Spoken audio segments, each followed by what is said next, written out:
नाना पुराण निगमागम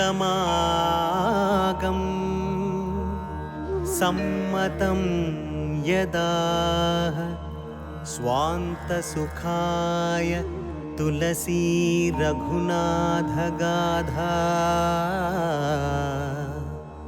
भाषा निबंध मतिमंजुल मातनोती। पाक गंगा नदी का हर दिन नए एहसास के साथ लगातार बहते रहना भारतीय आस्था और यकीन से जुड़ा है।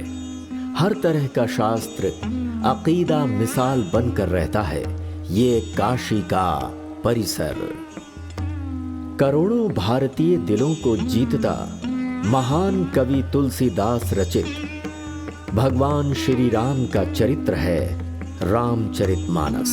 उन्हीं के द्वारा रचित हनुमान चालीसा दिलों को छूने वाली और हर गम भुलाने वाली कविता अभी भी यहाँ गवाह बन के रहती है। काशी शहर का नाम लेकर पूजा करने से ही खुशी हासिल होती है। अवाम को सुपुर्द, अवाम को अर्पित किया हुआ महाकवि तुलसीदास का ये दिव्य काव्य जिसका अखंड भारत अभी भी पाठ करता है। महाकवि तुलसीदास द्वारा बनवाया गया जो जज्बातों को इकट्ठा करने का मठ है वो है पवित्र तुलसी घाट। एक आम इंसान के तौर पर महाकवि तुलसीदास की पैदाइश भले ही हुई हो, मगर कलम के जरिए उनका अकीदा सिर्फ हिंदुस्तान में ही नहीं बल्कि पूरी दुनिया में हर सूबे में फैल गया। उसी तुलसीदास के किरदार से आज हम यहाँ रूबरू होने वाले हैं।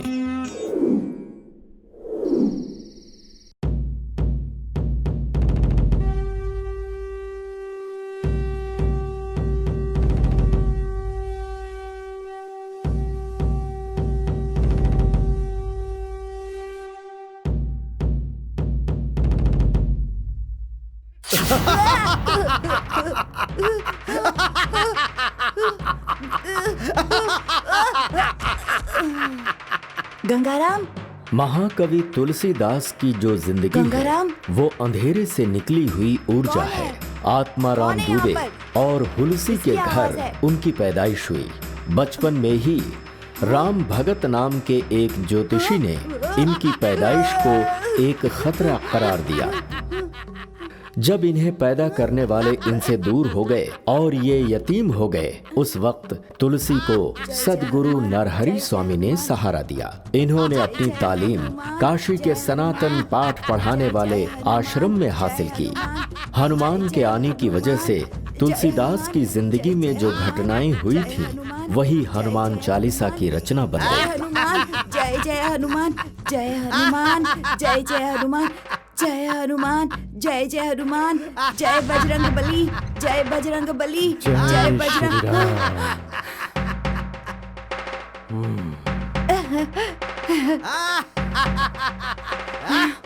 जय हनुमान, जय जय हनुमान, जय हनुमान, जय जय हनुमान, जय हनुमान, जय जय हनुमान, जय हनुमान, जय जय हनुमान, जय हनुमान, जय जय हनुमान।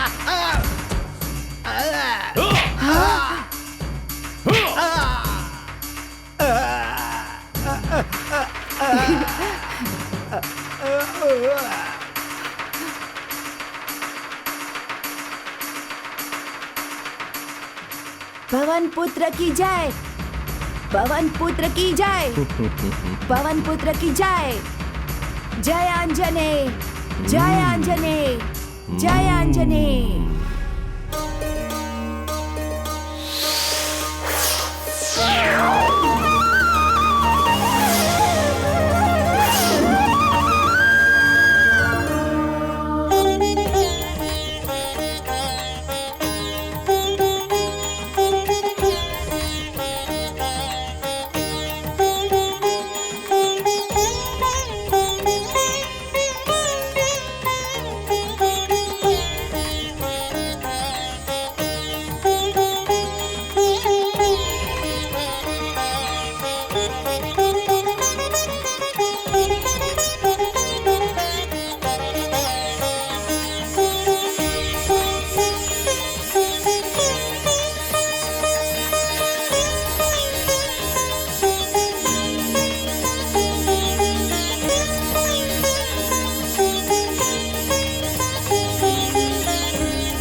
हनुमान चालीसा लिखने वाला तुलसी अब बड़ा हो गया है। अपने गांव राजापुर जाने के लिए वो काशी से निकला और राम की कहानी सुनाने लगा। हर हर महादेव। बेटा आओ बैठो। शंभु शंकरा। अच्छा, तुम्हारा नाम क्या है? बाबा, मेरा नाम है तुलसीदास। तुलसीदास? इस महान देश में जन्मा तुलसीदास। बेटा, तुम्हें देख के पता है क्या लग रहा है? ऐसा महसूस हो रहा है जैसे तुम्हारी जिंदगी में अजीब घटनाएं होने वाली हैं। तुम्हें उनका सामना करना है। बाबा, अभी भी मेरे जीवन में बहुत ही अजीब अजीब घटनाएं हो रही हैं। बेटा, इस दुनिया में कुछ अच्छा करने के लिए मुसीबतों को झेलना पड़ता है। अगर अभी झेल लोगे तो आगे का रास्ता आसान हो जाएगा, और इसीलिए तुम्हारी जिंदगी में घटनाएं घटती रहेंगी। आगे और भी तकलीफें हैं। आप मुझे आशीर्वाद दे रहे हैं या श्राप दे रहे हैं? मैं तो तुम्हें तुम्हारे भविष्य से सामना करवा रहा हूँ। ये इम्तिहान की घड़ी है, तकलीफें उठानी होंगी। वक्त के साथ उन्हें निपटाना भी पड़ेगा, नहीं तो तुम भी मिट जाओगे। बाबा, आपकी ये चेतावनी मुझे याद रहेगी। शुभमस्तु।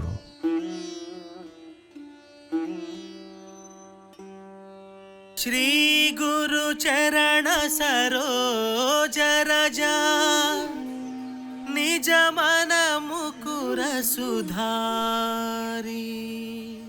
वरणौ रघुवर विमल यश, जो दायक फलचारी।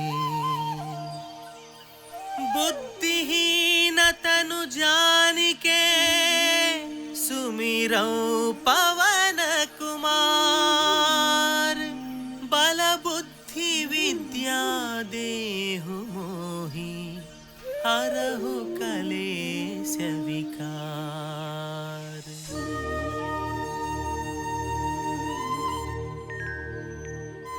जय हनुमान ज्ञान गुण सागर, जय कपीस तिहु लोक उजागर। रामदूत अतुलित बल धामा, अंजनी पुत्र पवन सुत नामा। महावीर विक्रम बजरंगी, कुमति निवार सुमति के संगी। कंचन वरण विराज सुवेश, कानन कुंडल कुंचित केश। जय हनुमान जय हनुमान, जय जय जय जय जय हनुमान। जय हनुमान जय हनुमान, जय जय जय जय जय हनुमान। हाथ वज्र ध्वजा विराजै, कांधे मूंज जनेऊ छाजै।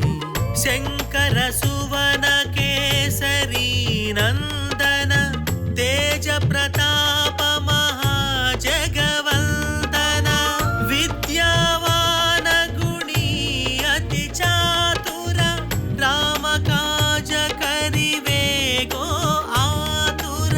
प्रभु चरित्र सुनिवे को रसिया, राम लखन सीता मन बसिया।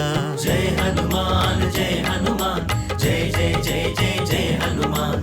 जय हनुमान जय जय जय जय जय हनुमान। ईश्वर की कृपा से और राम भक्त हनुमान की दया से राजापुर में शांति है। मगर शास्त्रों पर आधारित मेरा ज्योतिष कभी भी गलत साबित नहीं हो सकता। मेरी वजह से जो गुनाह हुआ है उसका प्रायश्चित करने के लिए मुझे हमेशा के लिए यह गांव छोड़कर जाना है। मगर हनुमान चालीसा सुनने के बाद मुझ में काफी तब्दीलियां आई हैं। ये जो हनुमान चालीसा हमारे राजापुर गांव में है, मैंने आत्माराम जी से सुना है। बेटा, क्या तुम उन्हें जानते हो? मैं ही आत्माराम कुमारों का बेटा तुलसीदास हूं। क्या कहा? तुम तुलसीदास हो? जी हाँ।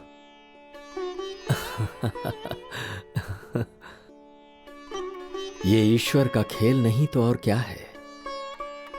इस अनर्थ की वजह तो पता नहीं, मगर इसको छोड़ने की कसम खाई थी मैंने, और यहां तुम स्वयं राजापुर आ गए।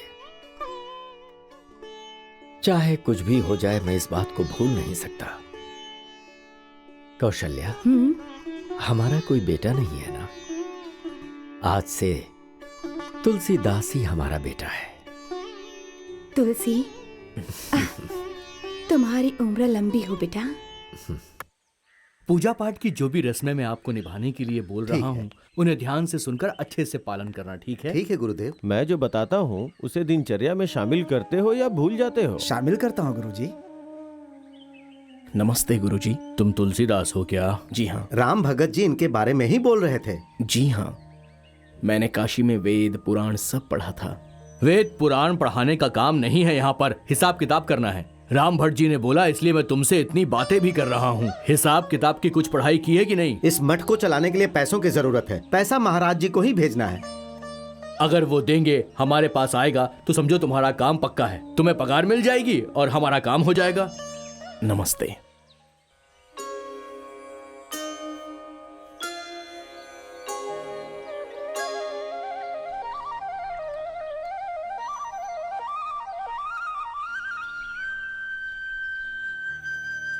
राम भगत जी ने बोला है कि काम मिलेगा, पर यहां पर भी हिसाब किताब की बात चल रही है। आपको चिंता करने की जरूरत नहीं है। काशी से पढ़कर आए हो, यहाँ पैसा जरूर भेजेंगे। काशीपुराधीशा शिवादत्त महाराज, जय भव, दिग्विजय भव। काशीपुराधीशा शिवादत्त महाराज। काशी के मंत्री लोग हमारे काशी विद्यापीठ में भारत के हर कोने से छात्र वेद और पुराण की पढ़ाई करने के लिए आते हैं। आज मैंने एक फैसला किया है। काशी में पढ़ाई करने के लिए जो छात्र आते हैं उनका खर्च मैं अपने सूबे के खजाने से दूंगा। काशी परिसर में राम राज्य को स्थापित करने की मेरी ख्वाहिश है। यहाँ की आवाम को कोई भी तकलीफ ना उठानी पड़े। शिवदत्त महाराज की जय। शिवदत्त महाराज की जय। शिवदत्त महाराज की जय। हमने पैसे किसको कहाँ दिए, किधर दिए, ये हिसाब किताब पूरी तरह तफसील से यहाँ पे लिखा हुआ है। तुम्हें सिर्फ ये देखना है कि पैसे ठीक से खर्च हो रहे हैं या नहीं हो रहे हैं। मैं बोलो मंदिर बेटी। जाकर आती हूँ। ठीक है बेटी। चलो चलते हैं। ये पूरा हिसाब किताब दिखाकर उन्हें भी समझा देना, देखना कोई गलती ना हो। नमस्ते पाठक जी। अरे आप, नमस्ते राम भगत जी। नमस्कार। नमस्ते। नमस्ते।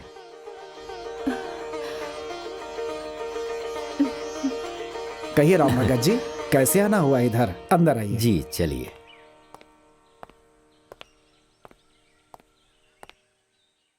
आपका यहाँ आना मुझे बहुत खुशी देता है। राम नवमी का जश्न मनाने के लिए मैं खुद राजापुर आके आपसे मिलना चाहता था। आइए राम भगत अच्छी जी। बात है, आओ तुलसी। कहिए राम भगत जी, सब कुछ ठीक है ना? सब कुशल है। पाठक जी, ये है तुलसीदास। अच्छा। काशी से आया है। बैठिए। ये सनातन की पढ़ाई कर रहा है, गुरुकुल का छात्र है। हाँ हाँ, सनातन के बारे में गुरुकुल चलाने वाले कई लोग हैं राम भगत जी। हमें बस यही पता करना है कि तुलसीदास एकांत में पढ़ाई करके सबको अच्छे से पढ़ा सकते हैं या नहीं। पाठक जी, हमारे तुलसीदास को वाल्मीकि रामायण बेहद पसंद है, इसीलिए रामकथा को इसने कई जबान में लिखने का प्रयास किया है। ऐसा है क्या? एक बात आप सुनेंगे तो और भी हैरान हो जाएंगे। सिर्फ 13 साल में इसने हनुमान चालीसा की रचना की है। हनुमान चालीसा आपने लिखी है तुलसीदास जी? हाँ आचार्य जी। बहुत खूब, कमाल है ये तो। हनुमान चालीसा को लिखना और राम भक्त हनुमान की जीवनी को इस तरह से पंक्तिबद्ध कर देना बहुत ही बेहतरीन काम है ये। गुरुदेव नरहरि दास सनातन जी का मुझ पर आशीर्वाद ना होता तो ये लिखना नामुमकिन होता, वरना आम आदमी से ये कैसे मुमकिन होता। आपका दिल बहुत बड़ा है तुलसीदास, क्या बोलते हैं भगत जी? आपका कहना बिल्कुल सत्य है। तुलसी जी। पुजारी जी तुम्हारा मंदिर में इंतजार कर रहे होंगे। वो तुमसे श्री रामनवमी के बारे में कुछ बात करना चाहते हैं। जाओ तुलसी। जैसा आप कहें आचार्य जी, मैं उनसे मिलकर आता हूँ। आप तुलसीदास के बारे में कुछ बोलना चाह रहे थे? इससे पहले कि आप तुलसीदास के बारे में कोई फैसला लें, मैं आपसे कुछ कहना चाहता हूं। जी कहिए। तुलसी को पैदा करते वक्त इसकी मां हुलसी गुजर गई और उसके 1 हफ्ते के बाद इसके पिता आत्माराम जी भी गुजर गए। मैंने इस बच्चे की कुंडली देखी थी। इसकी जिंदगी में कोई अनर्थ होने वाला है पाठक जी। ये सब तो ऊपर वाले भगवान का खेल होता है भगत जी। मैं अब चलता हूं पाठक जी। इस रामनवमी को हम मिलेंगे, तो मैं चलूं? नमस्कार। नमस्कार। रत्ना, जी पिताजी। तुमने राम भगत जी को देखा क्या? जी पिताजी, जब मैं मंदिर जा रही थी तब मैंने उन्हें देखा था। उनके साथ एक लड़का आया था, उसका नाम तुलसीदास था। बेटी रत्नावली, राम भगत उसकी तारीफ कर रहे थे। बड़ा ही अक्लमंद और काबिल इंसान है वो। काशी से पढ़ाई की है उसने। ये तो अच्छी बात है पिताजी। सुनो बेटी, तुम्हें समझ में आ रहा है ना कि मैं उस लड़के की बात आखिर तुमसे क्यों कर रहा हूँ? वैसे तुलसीदास के बारे में तुम्हारा क्या ख्याल है बेटी? इस प्रश्न का उत्तर मैं कैसे दूं?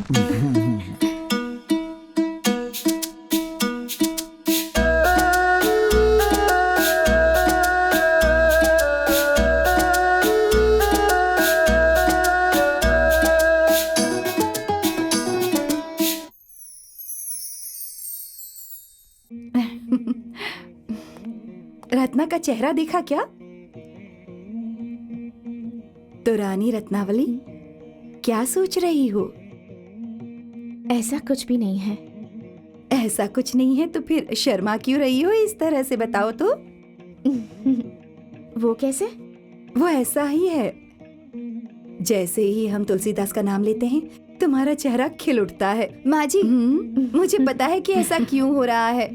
जब से इन्होंने उसे देखा है तब से ये ऐसी ही हैं। उन्हीं के विचारों में खोई रहती हो ना। हाँ, जो कुछ भी है ना वो तुम्हारे चेहरे पर नजर आ रहा है।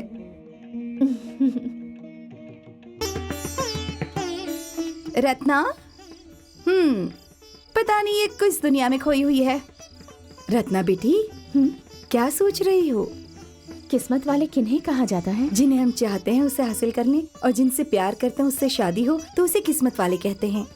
इसका मतलब क्या मैं किस्मत वाली हूँ? तुम्हारा हाल देखकर लगता है कि तुम तुलसी के साथ शादी के बारे में सोच रही हो।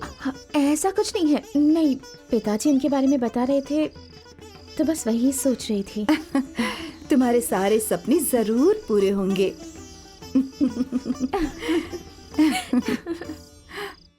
रामाय राम भद्राय रामचंद्राय वेद से रघुनाथाय नाथाय सीतः पतये नमः। पाठक जी, आज श्री राम नवमी का प्रसंग है, लेकिन हमारे गुरु राम भगत जी यहाँ पर नहीं आए हैं। हम उनका ही इंतजार कर रहे हैं। सुनो कौशल्या, राम भगत जी अभी तक नहीं आए। भगत जी काशी गए हुए हैं एक जरूरी काम से। तुलसी के स्वयंवर के पहले आ जाएंगे। स्वयंवर? ये आप क्या कह रही हैं माँ जी? हाँ, तुम सीता देवी के स्वयंवर की कहानी बताने आए हो ना।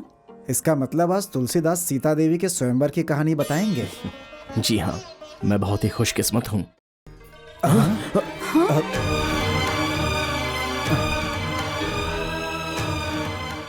रत्नावली, ये आपने क्या किया?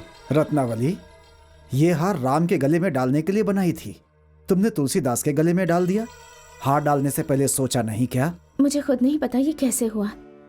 भक्ति में लीन होने की वजह से मैंने हार गलती से इन्हें पहना दिया। उस जमाने में जैसे सीता देवी ने प्रभु राम के गले में हार डाल दिया था, वैसे ही रत्ना ने तुलसी को हार पहना दिया है। अब तुम दोनों की शादी तो पक्की। लेकिन इस शादी को मैं कैसे कबूल करूंगा? मैंने तो अभी शादी के बारे में सोचा तक नहीं था। मुझे तो अभी कई सारे काम पूरे करने हैं। मैं अभी शादी नहीं कर सकता। तुलसीदास जी, आपकी बात बिल्कुल सच है, लेकिन अब क्या कर सकते हैं? अब ये रत्ना की जिंदगी और मेरी इज्जत का सवाल है। राम के लिए बनाया हुआ वो हार उसने आपको पहना दिया, अब आप उसे कबूल कीजिए। शादी के बारे में मैंने कभी नहीं सोचा था। शादीशुदा जिंदगी मेरे लिए नहीं है, इसलिए मैं अपनी जिंदगी अपने राम के कदमों में सुपुर्द करने वाला था, और वही मेरा ख्वाब है आचार्य जी। आप राम की पूजा करते रहिए, और रत्नावली आपका साथ देगी। आप दोनों की जोड़ी को मैं दिल से कबूल करता हूँ। अगर आप इस शादी को कबूल नहीं करेंगे तो मेरे पास कोई रास्ता नहीं बचेगा सिवाय खुदकुशी के। आप ये कैसी बातें कर रहे हैं आचार्य जी? और तुलसी, तुम इस शादी को कबूल क्यों नहीं करना चाहते? खुद प्रभु श्री राम ने तुम्हें इस शादी का आशीर्वाद दिया है, तुम उनकी इच्छा को कैसे ठुकराओगे? बेटा तुलसीदास, तुम तो राम के भक्त हो। हमेशा तुम्हारे होठों पर सीताराम का नाम रहता है। उन्हें तुम अपना आदर्श मानते हो, तो जो हुआ सब उनकी इच्छा से हुआ ऐसा मान लो और उसे स्वीकार कर लो। वह हमेशा तुम्हारे लिए अच्छा ही सोचेंगे। तुम्हारी जिंदगी में अजीब सी घटनाएं होती ही रहेंगी। बाबा, पता नहीं क्यों लेकिन अभी भी मैं एक अजीब मुश्किल से गुजर रहा हूं। तुमने जो कभी नहीं सोचा होगा वो होगा। रत्नावली को अपनी पत्नी बनाना मुझे कबूल है। एक और हार लेकर आओ, अभी लाती हूँ। तुलसी, इसके गले में हार डालो।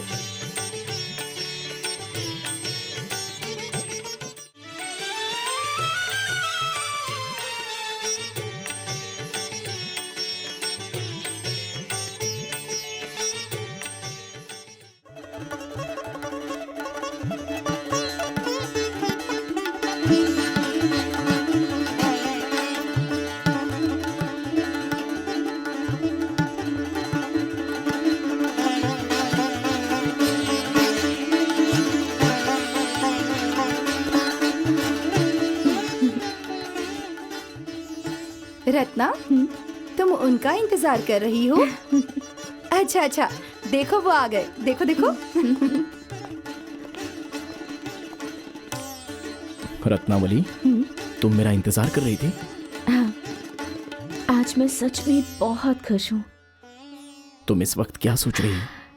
हर पत्नी सिर्फ यही चाहती है कि अपने पति की खिदमत करे, उसका ख्याल रखे और फिर वो मुक्ति पाले। ये तो संभव नहीं होगा रत्नावली। मैंने तुम्हारे साथ शादी तो कर ली है, लेकिन मैं तुम्हें अपनी पत्नी की नजरों से कभी नहीं देख सकता। इसका क्या मतलब है स्वामी? आपने सबके सामने मुझसे शादी की है। हार तुमने मुझे पहनाया था रत्नावली, मैंने नहीं। क्या आपसे एक मिन्नत कर सकती हूँ? हाँ, कहो। मेरे पिताजी ने बड़े अरमानों के साथ मेरी शादी आपसे की। उन्हें आपके फैसले के बारे में पता नहीं चलना चाहिए। उन्हें लगना चाहिए कि हमारे बीच एक पति पत्नी का रिश्ता है। स्वामी,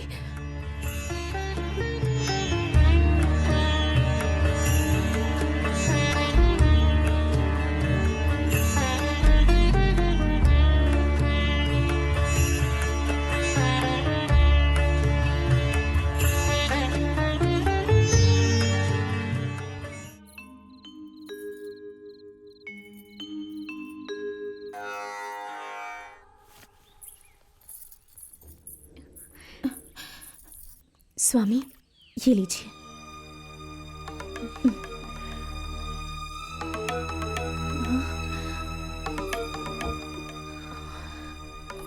क्या हुआ बेटी? कुछ नहीं पिताजी।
अरे क्या हुआ? हाँ? आप नीचे कैसे गिर गए? मुझे चक्कर आ रहा था। आइए, उठिए, उठिए। बहुत भूख लगी है। क्या आप मुझे कुछ खिला सकते हैं? हाँ, जरूर। आइए। रत्नावली, आ रही हूँ।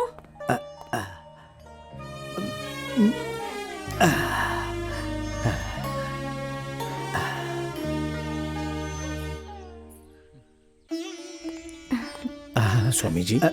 खुश रहो, खुश रहो। आप दोनों सदा सलामत भोजन रहो। कीजिए। हाँ।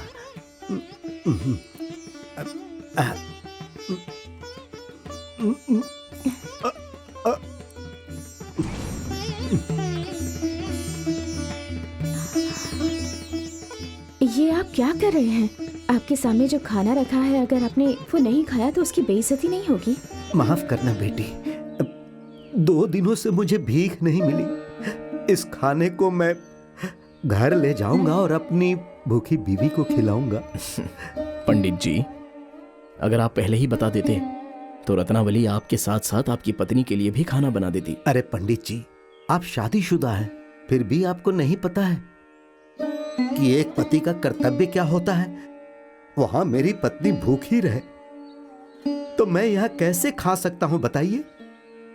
मैं ये गुनाह कैसे कर सकता हूं? वो मेरी अर्धांगिनी है।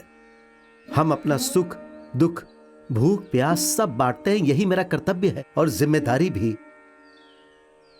मैं इंसान हूं, जानवर नहीं। सिर्फ अपनी खुदगर्जी के लिए कैसे जी सकता हूं? क्योंकि मेरे और मेरी पत्नी के बीच बहुत ज्यादा गहरा रिश्ता है। मैं भगवान से प्रार्थना करूंगा आप दोनों के रिश्ते को भी बनाकर रखें। अब मैं चलता हूं। शुभमस्तु। हाँ,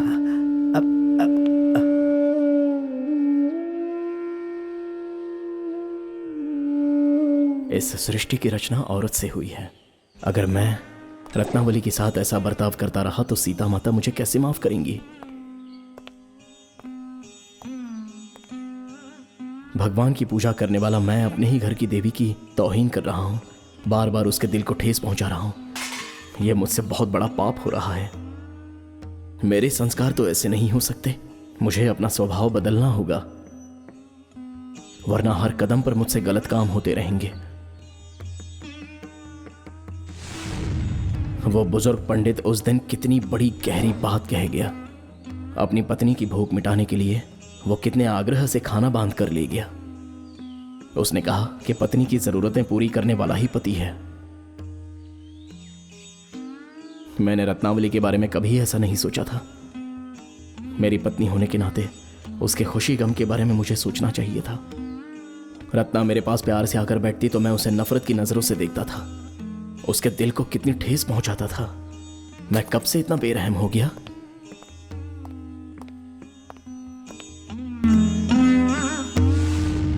लेकिन अभी से मैं रत्नावली को अपना प्यार दिखाने वाला हूं।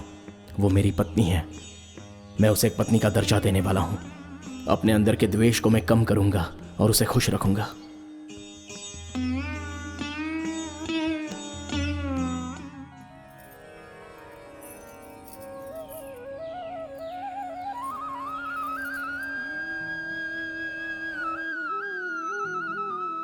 अरे रत्नावली, रत्ना, किन विचार में खोई हो? हे सीताराम, मेरा परिवार भी आपके परिवार जैसा खुश रहे, हमारे सारे ख्वाब पूरा करे। आपका आशीर्वाद हमेशा बना रहे।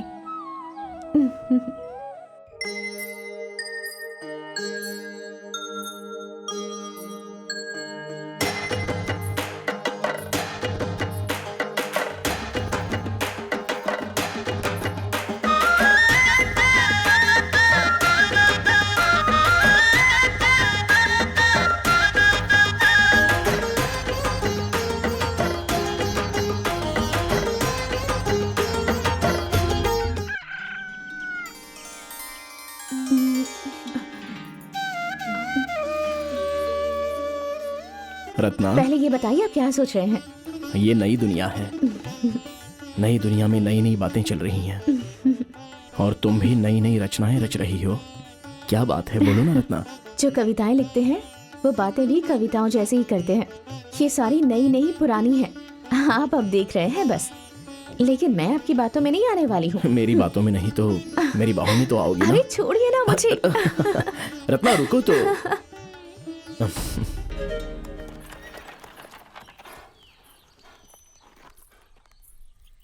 बेटा तुलसीदास, मेरी बेटी बहुत ही नादान है। अगर अनजाने में उसे कोई गलती हो जाए तो माफ कर दीजिएगा। ससुर जी, आप फिक्र ना कीजिए, मैं इस पर कोई भी मुसीबत नहीं आने दूंगा। बेटा तुलसीदास, मेरी बेटी मेरी प्राण है। उसे बीच बीच में मेरे पास भेजते रहिएगा। पिताजी, मैं आपको छोड़कर कहीं नहीं जाऊंगी। आप ही समझाइए। रत्ना, तुम इतनी फिक्र क्यों कर रही हो? मैं अनसुईया को तुम्हारे साथ भेज रहा हूँ ना। हाँ, मैं भी तो आ रही हूँ तुम्हारे साथ। अनुसुईया किस लिए? मैं हूं ना। जाओ बेटी, हमेशा खुश रहो।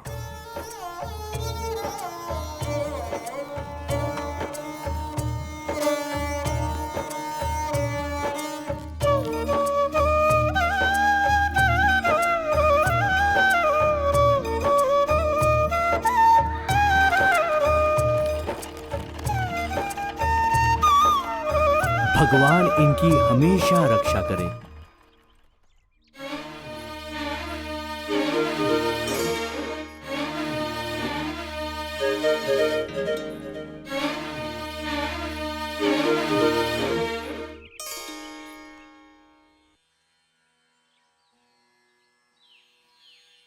नमस्ते मुंशी जी।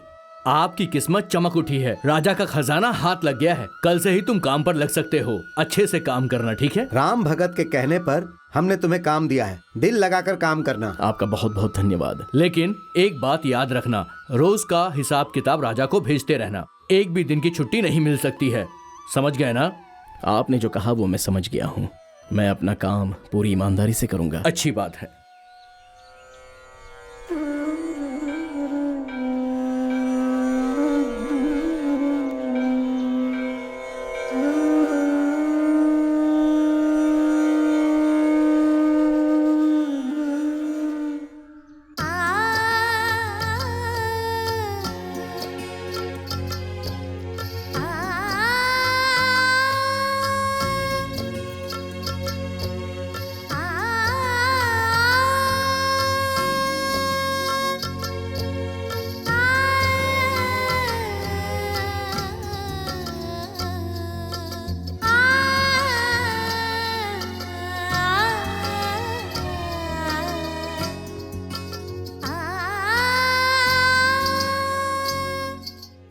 रत्ना बेटी, तुम तुलसी को बहुत पसंद करती हो ना, इसीलिए सुबह सुबह उठकर तुलसी का पूजा पाठ करती हो। सासू माँ, तुलसी की पूजा करना मेरी किस्मत में ही लिखा हुआ है। जिनके साथ मेरी शादी हुई है उनका नाम भी तो तुलसी ही है ना। मेरी खुशी, गम, अच्छा बुरा जो भी है, सब कुछ इसी तुलसी से ही तो जुड़ा हुआ है। तुम इस तुलसी की बात कर रही हो या उस तुलसी की बात कर रही हो?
आओ रत्ना, बैठो, कुछ कहना चाहती हो क्या? कल सुबह आप मठ में जाने वाले थे ना? कल नहीं, सोमवार से जाऊंगा। लेकिन पिछले सोमवार को तो आपने कहा था कि आने वाले बुधवार से जाने वाले हैं। आज का दिन इतना शुभ नहीं है, और शादी के फौरन बाद जाना अच्छा भी तो नहीं लगेगा ना। वार, तिथि, मुहूर्त, लग्न, इनके अनुसार जाना पड़ता है। अच्छा दिन तो हमेशा होता है, और ऊपर से कल तो बहुत अच्छा दिन है। राशि में अच्छा फल भी दिख रहा है, और गज केसरी का हफ्ता है, और गुरुवार भी है। मुझे पता है रत्ना कि तुम ज्योतिषी की बहुत ही होशियार बेटी हो, लेकिन अब ये सब क्यों? मुझे पता है कल अष्टमी है और शनिवार को यमखंड भी है, ऊपर से आदिवारम तिथि का दिन है। मतलब आप सोमवार को तो जरूर जाएंगे ना? अरे सोमवार तो क्या, मैं तो आज ही जाना चाहता था, लेकिन रत्ना तुम्हारे बाहों में खो जाने का दिल करता है। मैं तुम्हारे करीब रहता हूँ तो मेरे जिस्म में अलग तरह की सनसनाहट होती है। मैं हमेशा तुम्हारे करीब रहना चाहता हूँ। राम भगत जी, इंसान अपनी ख्वाहिशों, उम्मीदों और रिश्तों के लिए जीते हैं, लेकिन मेरी जिंदगी अब मायूस होने लगी है। पाठक जी, आज तक मैंने कभी भी आपको इतना मायूस नहीं देखा। आपका पैगाम मिलते ही मैं दौड़ा चला आया। रत्नावली बेहद खुश है, ऊपर से आपको तुलसीदास जैसा दामाद मिला है। फिर भी इसका क्या फायदा भगत जी? बेटी से मिले 3 महीने हो गए, दशहरा चला गया, दिवाली भी चली गई। रत्ना से मिलने के लिए मैं बहुत बेचैन हो रहा हूँ। आप हिम्मत रखिए पाठक जी, यमुना के पास में ही राजापुर गांव है, लड़की को किसी से बुलवा लेते हैं। मैंने कितनी बार लोगों को भेजा है, लेकिन तुलसीदास कोई ना कोई बहाना करके उन्हें वापस कर देते हैं। जब रत्ना 4 साल की थी तो नर्मदा उसका हाथ मेरे हाथ में सौंप कर चल बसी। बिन माँ की बच्ची को पाल पोस कर बड़ा किया, इसीलिए उसके प्रति मेरा अत्यधिक ही लगाव है। पाठक जी, मैं आपकी तकलीफ समझता हूं, आप फिक्र ना कीजिए, मैं आज ही रत्नावली से बात करता हूं। भगत जी, मेरी ख्वाहिश रही है कि रत्ना हमेशा मेरी आंखों के सामने रहे, लेकिन एक लड़की का पिता होने के नाते ये भाग्य भला किसे प्राप्त होता है? मैं सब समझ गया पाठक जी। मैं स्वयं तुलसी से ये पूछूंगा कि वो रत्नावली को यहाँ क्यों नहीं भेज रहा। वो मुझे पता नहीं भगत जी, मैं खुद राजापुर जाकर रत्नावली को लेकर के आऊंगा। उसे देखे बिना मैं जी नहीं सकता। तुलसीदास, तुलसीदास!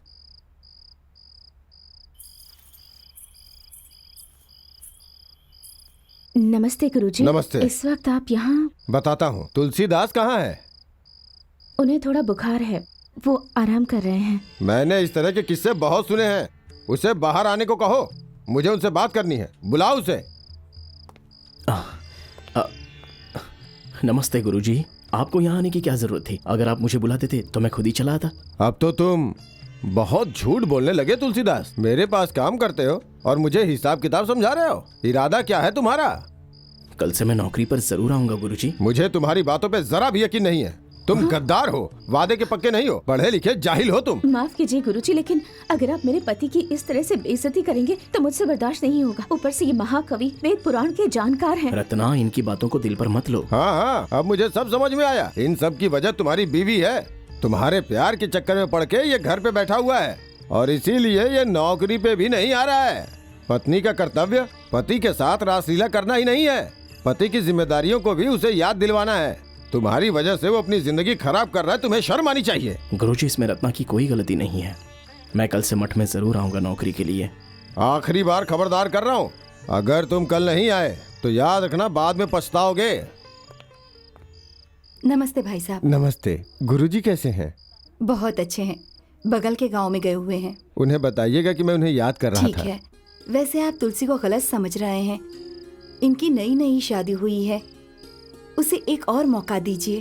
तुलसी बहुत पढ़ा लिखा है और रत्नावली मेरी बेटी के समान है। देखिए माता जी, मैं जानता हूँ तुलसीदास बहुत बड़ा पंडित है, उसी वजह से मैं खुद चला आया, नहीं तो किसी नौकर को भेजकर इसे यहाँ से घसीट कर लाने को कहा होता। इतने दिनों से बर्दाश्त कर रहा था। तुलसीदास, तुम्हारे पास अब 2 रास्ते हैं, या तो इज्जत के साथ मत आओ और नौकरी करो, या फिर नौकरी से हाथ धो बैठोगे। याद रखना, ये बात समझ लेना।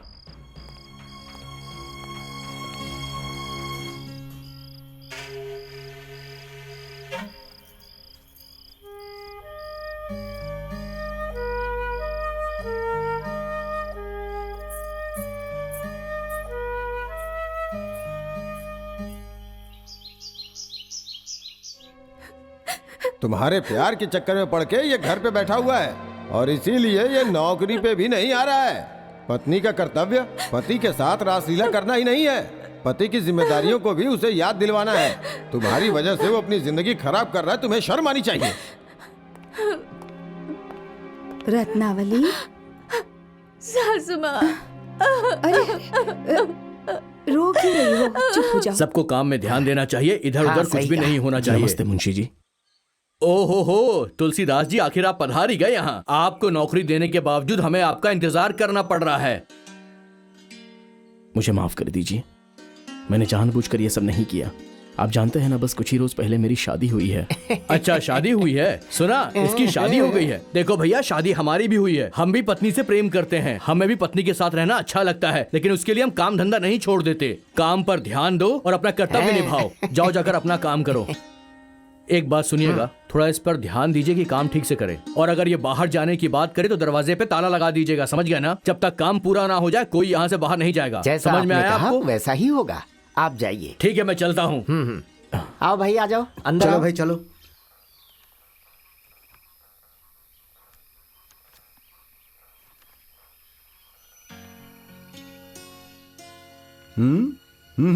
देखो वो जा रहे हैं। कहाँ जा रहे हैं? बैठो बैठो।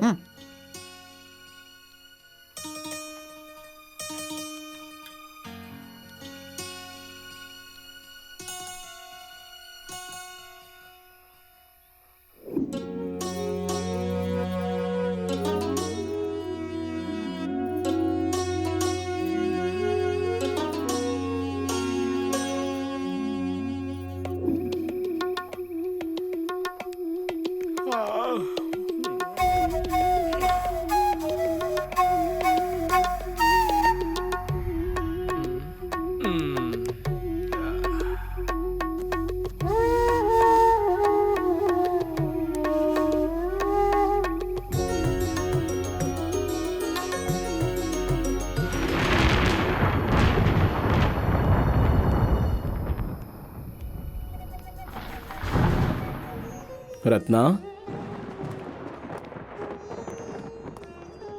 रत्नावली, रत्नावली कहाँ चली गई? तुलसीदास, हाँ? रत्नावली घर पर नहीं है। घर पर नहीं है तो फिर कहाँ गई? उसके पिताजी आकर ले गए।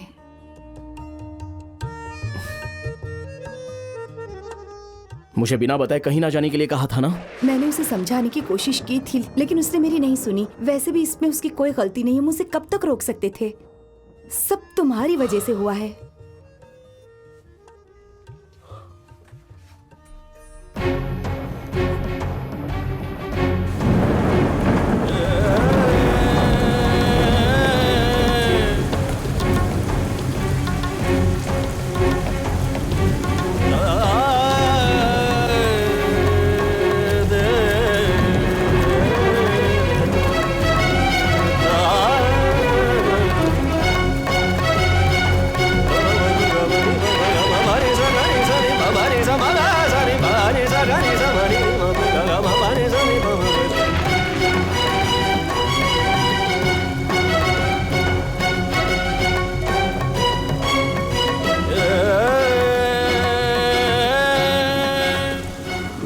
रत्ना,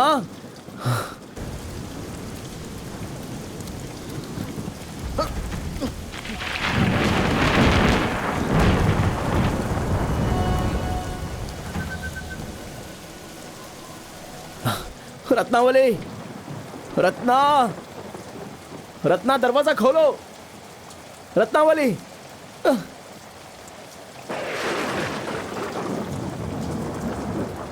रत्नावली,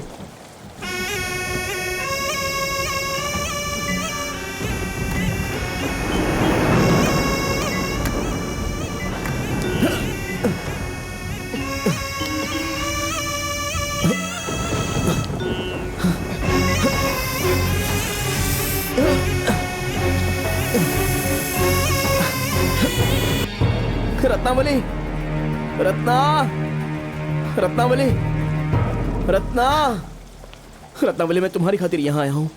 ये सब क्या है? ये आपको क्या हो गया है? मुझे कुछ नहीं हुआ रत्ना। वैसे आप ऊपर आए कैसे? वहाँ से मैं रस्सी पकड़ कर आ गया रत्ना। रस्सी से? हाँ हाँ, रस्सी से। पर ऐसा करने की जरूरत क्या अरे थी? रत्ना देखो ना, वहाँ सांप दिख रहा है। क्या? उसे पकड़ कर आ गया। हे भगवान, वहाँ तो सच में सांप है। ये क्या जी, आप उसे रस्सी समझकर आ गए क्या? अगर आपको कुछ हो जाता अरे तो? अंधेरे में कुछ दिखा नहीं, बस पकड़ कर आ गया। वैसे इतनी रात को आने की क्या जरूरत थी आपको? कितनी जोरों से बारिश हो रही है और ऊपर से तूफान भी है। यमुना नदी में बाढ़ आ गई होगी। तुम मुझे छोड़कर क्यों आ गई? मेरी कोई परवाह नहीं है तुम्हें? मेरी कोई इज्जत नहीं? मैं आपकी तकलीफ अच्छी तरह से समझ सकती हूँ। आप मेरे साथ रहना चाहते हैं, पर जिस वक्त से आपको मुझसे मोह हुआ है तब से आप मेरे और मेरे पिताजी के बीच का रिश्ता बिल्कुल भूल गए हैं स्वामी। पता नहीं तुम किस रिश्ते की बात कर रही हो रत्ना। तुम एक बात याद रखना, इस दुनिया में मैं तुम्हारे बिना नहीं रह सकता, बिल्कुल नहीं रह सकता। ये आपको क्या हो गया है? इतना पढ़ा लिखा पंडित ऐसा बर्ताव कैसे कर सकता है? आप राम की सेवा से ज्यादा इस मोह को अहमियत देने लगे हैं आजकल। इस तरह का बर्ताव करके, ऐसी हरकतों से आपको बेइज्जती महसूस नहीं हो रही क्या? मेरे ऊपर जो प्यार दिखा रहे हैं, अगर वही राम के ऊपर दिखाते तो आपकी जिंदगी सार्थक हो जाती। तुम्हारी बातों से ऐसा लग रहा है मैंने तुमसे शादी करके कोई गुनाह कर लिया हाँ, हो। किया है। मैं तुमसे मोहब्बत करता हूँ, ये कोई गुनाह है क्या? हाँ है। बस भी करो। लगता है तुमने हम दोनों के दरमियान के ताल्लुक को अब तक ठीक से जाना ही नहीं। मैं जा रहा हूँ। नहीं स्वामी, आगे से हम दोनों के बीच कोई रिश्ता नहीं। स्वामी, स्वामी मत जाइए। स्वामी रुक जाइए, रुक जाइए स्वामी। स्वामी, स्वामी रुक जाइए। शिवदत्त महाराज की जय। शिवदत्त महाराज की जय। महारानी इंदुमती की जय। महारानी इंदुमती की जय। गुरुदेव, ये शिवी भवा। आइए। शिवदत्त महाराज की जय। महारानी इंदुमती की जय। महारानी इंदुमती की जय।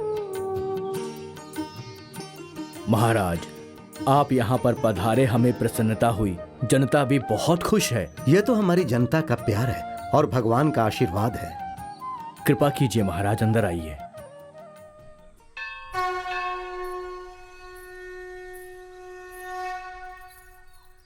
गुरुदेव, महादेव हमारे कुल देवता हैं। हम सब किस्मत वाले हैं कि हमें शिव जी का दर्शन मिल रहा है। महाराज जी, आपके इस राज में शैव, वैश्य, सभी धर्म के लोग भाईचारे के साथ मिलजुल कर रहते हैं। गुरुदेव, ये तो सिर्फ आपका बड़प्पन और जनता का हमारे प्रति स्नेह है। जब जनता के दिल में हम बने रहते हैं तो श्री राम की कृपा हम पे बनी रहती है। अंदर आइए महाराज। शिवदत्त महाराज की जय। ओम नागेंद्र हराय त्रिलोचनाय भस्मांग रागाय महेश्वराय नित्याय शुद्धाय दिगंबराय तस्मै नकाराय नमः शिवाय मंदाकिनी सलील चंदन चर्चिताय नंदीश्वर प्रमथ नाथ महेश्वराय। ओम नमः शिवाय, ओम नमः शिवाय, ओम नमः शिवाय।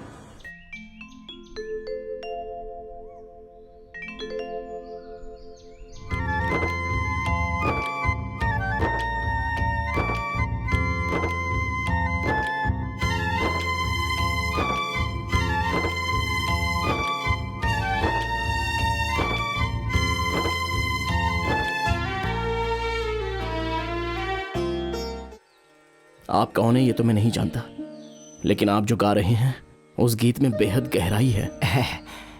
मुझे ये सुनकर खुशी हुई कि तुम्हें मेरा गीत पसंद आया। जीवन की हर परेशानी का हल उसी परमात्मा के पास है। मेरे घर को रोशन करने वाली नहीं, मेरी जिंदगी की रोशनी छीन ली। अंधेरा सा छा गया जिंदगी में मेरी। अब मेरी जिंदगी में कभी भी रोशनी नहीं आएगी, कभी नहीं आएगी। अंधेरा हमेशा नहीं रहता, रोशनी जरूर आएगी। आप इस सांसारिक जीवन से बेहद दूर हैं। पत्नी के सख्त बर्ताव से होने वाली बेइज्जती को कैसे बर्दाश्त किया है ये आप नहीं समझ पाएंगे। सच कह रहे हो। सब भगवान के हाथ में होता है। इस जीवन में कितनी मुश्किलें हैं हम कैसे समझेंगे। अगर इन्हें समझना है तो स्वयं के अंदर झांकना होगा पुत्र। यही इसका इलाज है। महात्मा जी, मुझे माफ कीजिए। राधे श्याम, राधे श्याम। हमेशा लगता था कि मैं बिल्कुल अकेला हूं, लेकिन जब खुद के अंदर झांक कर देखा तो रास्ता अपने आप मिल गया। अब मैं कभी दुखी नहीं रहूंगा। श्री कृष्ण के दर्शन के लिए गए थे तब क्या हुआ था, जरा याद करो, तुम्हें सब समझ में आ जाएगा। जी हाँ, जब मैं हनुमान चालीसा का पाठ कर रहा था तब भगवान श्री कृष्ण जी के भी दर्शन किए थे। फिर तुमने श्री कृष्ण भगवान से क्या मांगा था? तुलसी मस्तक तब नवे, धनुष बाण लो हाथ।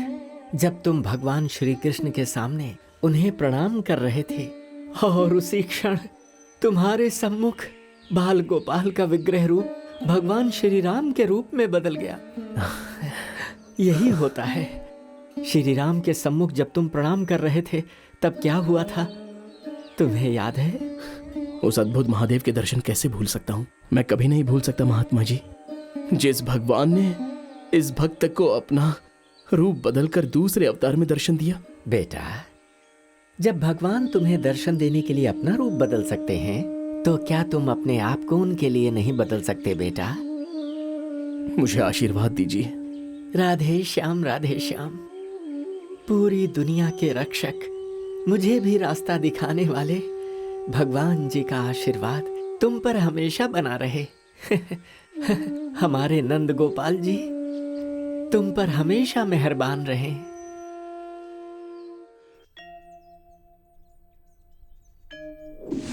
जब भगवान तुम्हें दर्शन देने के लिए अपना रूप बदल सकते हैं तो क्या तुम अपने आप को उनके लिए नहीं बदल सकते बेटा? सूक्ष्म रूप धरि सिया हिंदी खावा, विकट रूप धरि लंक जरावा।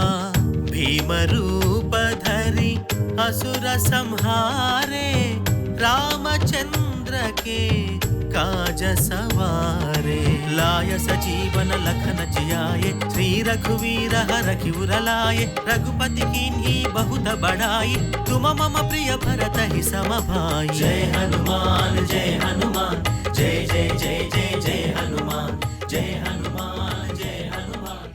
अरे बेटा, जरा रुको तो। आओ, इधर बैठो। आओ, यहाँ बैठो।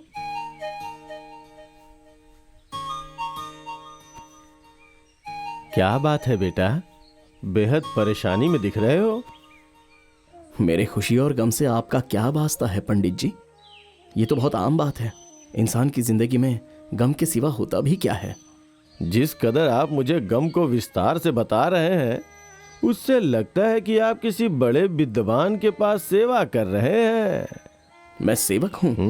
मैंने 4 वेद पढ़े हैं, उपनिषद भी जानता हूँ। 18 पुराण तो मेरे जबान पर हैं पंडित जी। वाह, बहुत खूब। क्या मैं आपसे एक सवाल पूछूं, उसका जवाब दे पाओगे? पूछिए। भगवान कहाँ से आते हैं? पंचभूत के जरिए, जैसे कि पानी, धरती, अग्नि, हवा, आकाश, ये हमारे शरीर में निवास करते हैं पंडित जी। ये पंचभूत कहाँ से शुरू होते हैं? कुदरत से। इस कुदरत को किसने बनाया है? हरि ने। हरि कौन है? हरि कौन है? पंडित जी, आप वाकई नहीं जानते या आप मेरा इम्तिहान ले रहे हैं? मैं अब तक आपको समझ नहीं पा रहा हूं। मैं इस बारे में आपसे कोई बहस नहीं कर सकता पंडित जी। बहस करने की बात नहीं है, शायद इसके बारे में आपको पता नहीं है। हरि अनंत है, उनकी कथा अनंत है। वो बहुत ही अद्भुत आंतरिक आत्मा है और मेरे आदर्श सिर्फ भगवान श्री राम हैं। मैं राम जी का भक्त हूं। वो मेरे दिल में बसे हुए हैं। वो इस सृष्टि के कण कण में बसे हुए हैं। अगर आप इतने सच्चे भक्त हैं, फिर आप इतने दुखी और मायूस क्यों रहते हैं? इंसान की जिंदगी में खुशी और गम के अलावा है ही क्या? जब भी कोई खुशी आती है तो इंसान खुश होता है और गम में परेशान हो जाता है। लेकिन मैं क्या करूं? जब से जन्म लिया तब से किसी ना किसी बात से परेशान ही रहा हूं। अब मैं आपको कैसे समझाऊं पंडित जी? मुझे जिंदगी से ना कोई उम्मीद है और ना ही कोई ख्वाहिश है। मैं कितना भी सोचूं, कोई मार्ग नजर नहीं आ रहा। आप हिम्मत ना हारिए, कोई ना कोई रास्ता जरूर मिलेगा। पंडित जी, मेरा नसीब इतना भी अच्छा नहीं है। अगर आप इतने किस्मत वाले ना होते तो खुद राम जी आपको दर्शन क्यों देते तुलसीदास? तुलसीदास, आप मेरा नाम कैसे जानते हैं? आप कौन हैं? जय श्री राम।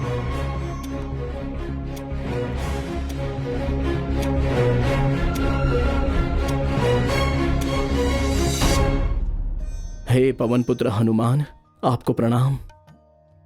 मैं भूखा रहता हूं तो आप मेरी भूख मिटाते हैं, जब मायूस होता हूं तो मुझे दर्शन देकर दिलासा आप ही तो दिलाते हैं, तो फिर ये कैसी परीक्षा? नहीं नहीं नहीं नहीं, मत रो रत्ना, हिम्मत मत हारो। पाठक जी और भगत जी तुलसी को ढूंढने के लिए काशी गए हुए हैं और वो तुलसी को अपने साथ लेकर ही आएंगे। नहीं, वो कभी भी नहीं आएंगे, क्योंकि वो सबको छोड़कर कहीं चले गए हैं। इस तरह हिम्मत नहीं हारते बेटी, आज तुम्हारी शादी का दिन है और तुम्हें इस हाल में छोड़कर तुलसी कहाँ जाएगा? वो जरूर आएगा बेटा, वो जरूर लौट कर आएगा। धीरज से काम लो बेटा। इसलिए तो मैं नई साड़ी पहनकर तैयार होकर पूजा कर रही हूँ। अमावस्या के दिन ही वो गए थे और अब तक लौट कर नहीं आए हैं और शायद कभी लौटेंगे भी नहीं। मेरी जिंदगी में तो हमेशा के लिए अमावस्या आ गया है। हे रामदूत हनुमान, मैं अपनी पत्नी को छोड़कर इतनी दूर तक आया हूं, कृपा करके मुझे रास्ता दिखाइए प्रभु। आखिर मेरे मार्गदर्शक आप ही तो हैं पवन पुत्र। भगवान तो अपने भक्तों की परीक्षा लेते रहते हैं। अग्नि में तपने के बाद ही सोना चमकता है। वैसे ही जब कठिन समय आता है तब इंसान की शक्ति का अनुमान होता है। प्रभु श्री राम जी ने प्रजा के हित के लिए, धर्म का प्रचार करने के लिए कितना कष्ट सहा था, ये तो आप जानते हैं ना? अंजनी पुत्र, वो तो श्री राम थे, मैं तो एक मामूली इंसान हूं। श्री राम जी ने मानव जाति में जन्म लेकर कितना कष्ट सहा था। आपको चाहिए कि आप श्री राम जी को भगवान मानकर उनकी कहानी को लोक जन की भाषा में लिख करके जन जन तक पहुंचाओ, इसी में सबका कल्याण है। आंजनेया, मैं कोशिश करता हूं। रामायण लिखना तो बेहद ही कठिन कार्य है, उसे कब और कैसे पूरा कर सकता हूं, विस्तार से बताइए।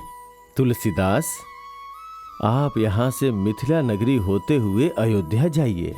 वहाँ सरयू नदी के पास आपको राम जी के अस्तित्व के सारे साक्ष्य मिलेंगे, जिससे आपको रामायण लिखने में सुविधा होगी। राम भक्त होने के नाते मैं जरूर प्रयास करूंगा। जय श्री राम, जय बजरंगबली। जय श्री राम।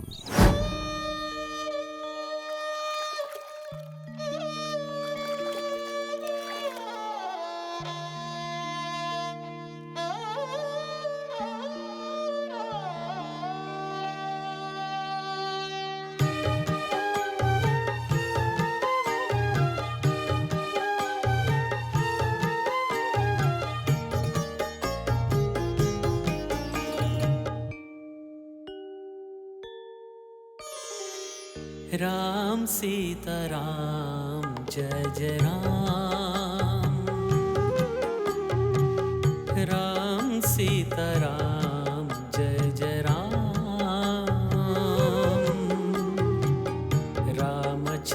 रामचरितमानसं तुलसी हृदयनादं, रामनामस्मरणं भक्तकोटिशरणं, पतितपावनं सीताराम। राम सीताराम, जय जय राम। राम सीताराम, जय जय राम।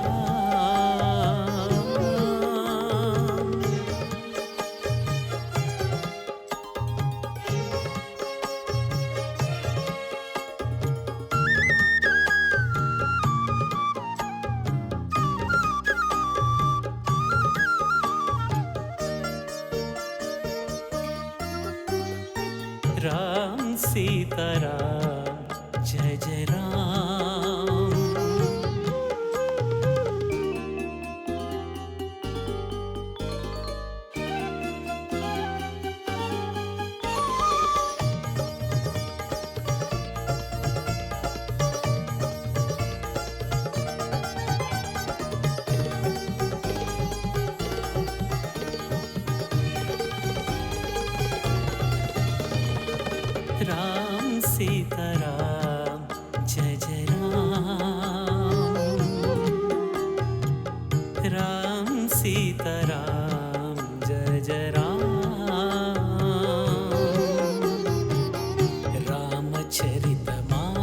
मानसं तुलसी हृदयनादं रामनामस्मरणं भक्तकोटिशरणं पतितपावनं सीताराम राम सीताराम जय जय राम सीताराम जय जय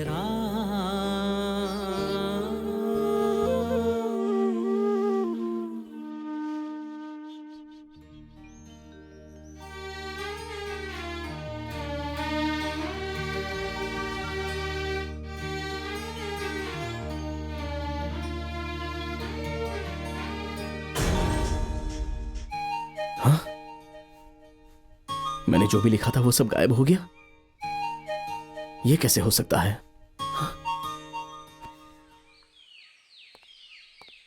महाकवि, ओ महाकवि,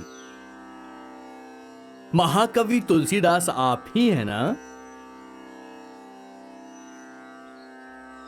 महात्मा, मैंने जो लिखा था वो खो गया है। महाकवि बुलाकर आप मुझे शर्मिंदा न करें। अरे नहीं नहीं, आप ऐसी बातें ना करें। देखिए तुलसीदास जी, सत्य बात तो यह है कि मैं पूरे हृदय से आपको सच्चा कवि मानता हूँ और आपको मजाक लग रहा है। मुझे श्री राम जी का आशीर्वाद मिला है, हनुमान जी का भी आशीर्वाद मिला है, फिर भी मेरा लिखा हुआ अदृश्य हो रहा है। क्या कहा? आपने जो लिखा है वो अदृश्य हो गया? वैसे इस समय आप कौन सा काव्य चरित्र पर काम कर रहे हैं? श्री रामचंद्र का चरित्र लिख रहा हूँ। ओहो, आप रामायण लिख रहे हैं क्या? तो क्या पहले किसी ने इसे लिखा नहीं है? और यदि लिखा है तो उसमें क्या गलत था जो आप लिख रहे हैं? या फिर आप पुराने को मिटाकर सिर्फ अपनी बात कहना चाहते हैं? क्या ये सत्य है? देखने में तो आप सज्जन लग रहे हो, पर किसी का मजाक उड़ाना आपको अच्छा लगता है। किसके दिल में क्या है ये जानना आपके लिए जरूरी नहीं है। आप सिर्फ और सिर्फ अपने कामों पर ध्यान दीजिए ना।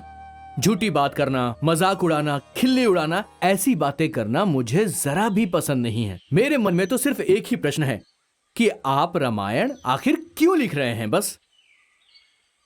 अब बताइए, किसी के मन में यदि ये प्रश्न आए तो उसे क्या जानने का भी अधिकार नहीं है? आपको दौलत चाहिए, राजा का अधिकार चाहिए, यही सत्य है ना? रुक जाइए, ये आप क्या बोल रहे हैं? मैं तो अपनी पत्नी, भौतिक सुख छोड़ छाड़ कर यहाँ पर आया हूँ और आपको ऐसा लगता है कि मुझे दौलत का लालच है? मेरे दिल की हर धड़कन में राम ही राम बसे हुए हैं। राम जी तो पूरे हिंदुस्तान में बसे हैं। इस दुनिया को बचाने वाला है ये रामायण ग्रंथ। वाल्मीकि ने लिखा हुआ रामायण मैं आसान भाषा में लोगों तक पहुंचाने का काम कर रहा हूं, जिसे पढ़कर लोग अपना जीवन पूरी तरह सुखी कर सकते हैं। रामायण लिखने के सिवा मेरी जिंदगी का कोई उद्देश्य नहीं है, बस यही मेरा संकल्प है। हो सकता है मुझ में कुछ खामियां हो, इसलिए मेरा रामायण लिखना अभी भी अधूरा है। तुलसीदास, आपका इस महाकाव्य रामायण को लिखने का ये संकल्प एक दिन जरूर पूरा होगा। आखिर आप कौन हैं मुझे बताइए। मैं कौन हूं अभी तक नहीं पहचाना? एक कवि दूसरे कवि को ना पहचान पाए, बड़ी आश्चर्य की बात है। जय श्री राम। महात्मा,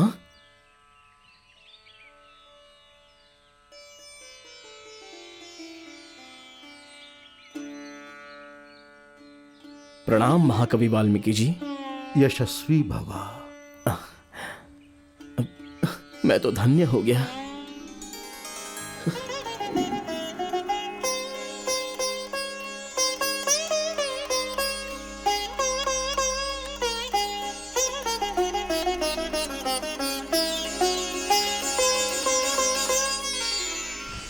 एक ऐसा आदमी जिसने वेद और पुराण लिखे और जिसने हिमालय को अपने वश में किया और पंचमहाभूतों पर जिसने वर्चस्व स्थापित किया हो, ऐसे महान इंसान से प्रभावित होकर महाकाव्य रामायण को मैंने आसान भाषा में लिखने का प्रयास किया है। लेकिन मैं जो भी रचना रच रहा हूं वह अदृश्य हो रही है। देखो तुलसीदास, वो लिखना इतना आसान नहीं है। महाकवि, मेरी समझ में नहीं आ रहा। तुमने अपने जीवन में जो भी तकलीफें बर्दाश्त की हैं, वही तुम मुझसे बताने के लिए यहां आए हो ना? महर्षि, मैंने जरूर कोई पुण्य किए होंगे जो मुझे आपके दर्शन मिले। मुझे आशीर्वाद दीजिए। सुनो बेटा, मुझे पूरा यकीन है कि तुम रामचरित्र की पूरी कहानी लिख सकते हो। मेरा आशीर्वाद तुम्हारे ऊपर हमेशा बना रहेगा और तुम्हारा काम अवश्य पूरा होगा। मेरा आपसे अनुग्रह है कि रामायण लिखने के लिए मुझे रास्ता दिखाइए महाकवि जी। श्री राम के चरित्र को लिखना ही एक महान कार्य है बेटा, इसलिए तुम लिखना शुरू करो। आगे का रास्ता तुम्हें भगवान दिखाएंगे। मैं बहुत ही किस्मत वाला हूं। हाँ, सही कहा तुमने, लेकिन एक बात याद रखना कि रामचरित्र को हर किसी के दिल में बसाने के लिए तुम्हें बहुत मेहनत करनी पड़ेगी। आपने अभी जो बात मुझसे कही है वो मैं हमेशा याद रखूंगा महर्षि जी। तुलसीदास, इस चरित्र को सबके दिल में बसाने के लिए बहुत होशियारी से काम करना पड़ेगा। तुलसीदास, इस चरित्र को पढ़कर आम आदमी भी जागरूक और विद्वान बन जाएगा और ये कार्य करने से तुम्हें बहुत पुण्य मिलेगा और तुम्हारा जीवन धन्य हो जाएगा। यशस्वी भवा। प्रणाम। आयुष्मान भवा।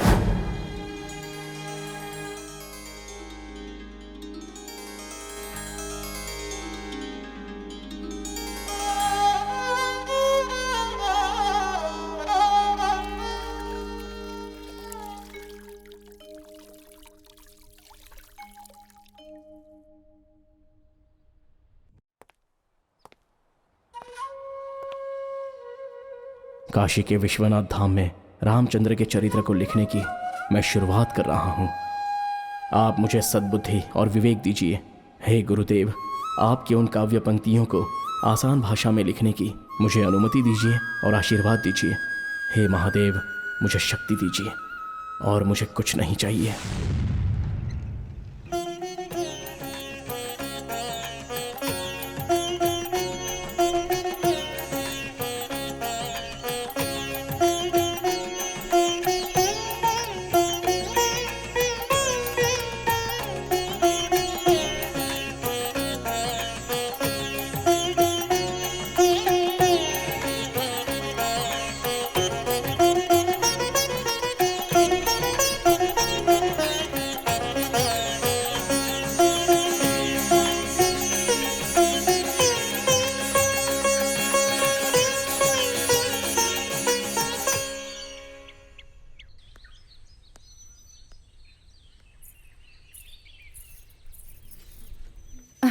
सुनो रत्नावली, भगत जी और पाठक जी तुलसीदास को लेकर आने वाले हैं। तुम्हें चिंता करने की कोई जरूरत नहीं। भगवान पे भरोसा रखो। वो देखो, वो लोग आ गए हैं। तुलसी कहाँ है? साथ लेकर नहीं आए उसे? कौशल्या, रत्नावली, तुलसी को ढूंढने के लिए हम आसपास के कई गांवों में गए, साथ ही सनातन आश्रम में भी ढूंढा, लेकिन तुलसी कहीं नहीं मिला। क्या वो आपको कहीं नहीं मिले? तो फिर कहाँ गए होंगे वो ठीक तो होंगे ना?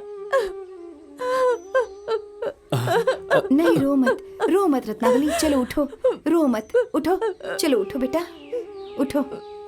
रत्ना, अब इस तरह से रोने का क्या फायदा? तुम्हारे बर्ताव से तंग आकर खुद की बेइज्जती बर्दाश्त नहीं कर पाए। ये बात उन्हें अच्छी नहीं लगी और वो यहाँ से दूर चले गए।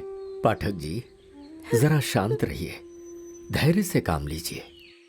देखिए ना, इस वक्त रत्नावली की हालत ठीक नहीं। राम भगत जी, मुझे आपकी बातों से एतराज नहीं है, लेकिन रत्नावली को भी तुलसीदास को कुछ बोलने से पहले एक बार विचार तो करना चाहिए ना। इस तरह की छोटी मोटी कहा सुनी तो पति पत्नी में होती ही रहती है। मुझे माफ कर दीजिए पिताजी, मुझसे बहुत बड़ी गलती हो गई। ये सब हो जाएगा मैंने सोचा भी नहीं था। रत्ना, पति पत्नी का रिश्ता एक खूबसूरत मिसाल होता है, लेकिन शायद तुम दोनों में अनबन हद से ज्यादा हो गई, इसीलिए वो नाराज होकर तुम्हें छोड़कर चले गए। बेटी, जो हो गया सो हो गया। अब ये सोचिए तुलसीदास कहाँ मिलेगा? अब तो ये बात पूरे विक्रमपुर गांव में फैल चुकी है कि मेरी बेटी ने कड़े शब्दों का प्रयोग करके तुलसीदास को घर से बाहर कर दिया। मैं इस बात को सह नहीं पा रहा हूँ। अब मेरे और रत्ना में पिता और बेटी का कोई रिश्ता नहीं है। ये मेरी नजर में गिर चुकी है। रत्ना को आप माफ कर दीजिए पाठक जी। इसका पिता अब मर चुका है।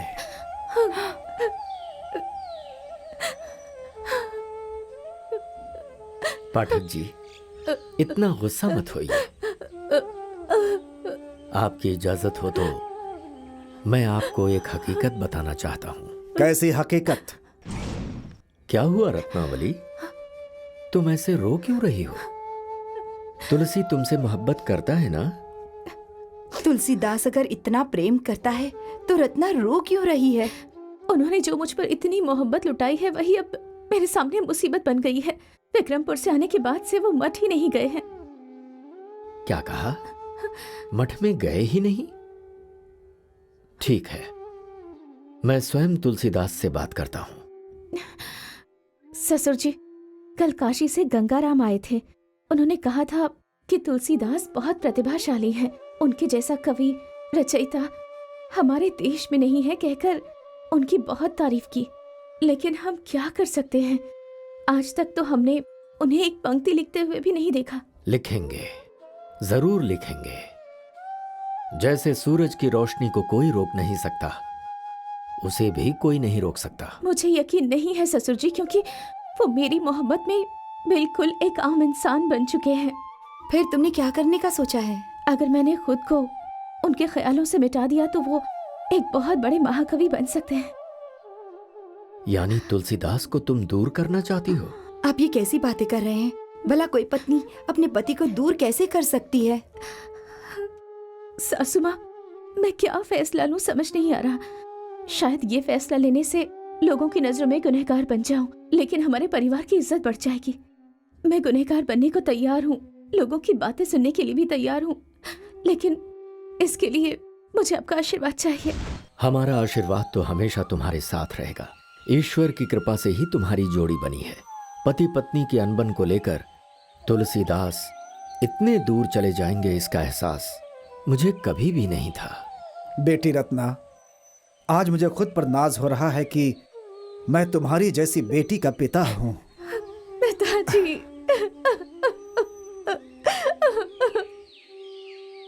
जय हनुमान ज्ञान गुण सागर, जय कपीस तिहु लोक उजागर। रामदूत अतुलित बलधामा, अंजनी पुत्र पवन सुत नामा।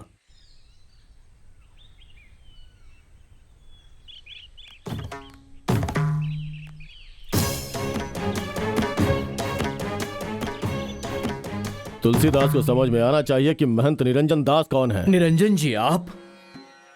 हाँ पंडित जी, वैसे तो लोगों को हैरत होगी, काशी मठाधीश निरंजन के सामने राजा भी सर झुकाते हैं और काशी में रहने वाली समस्त प्रजाजन श्रेष्ठ लोग इस निरंजन के सामने नतमस्तक होते हैं।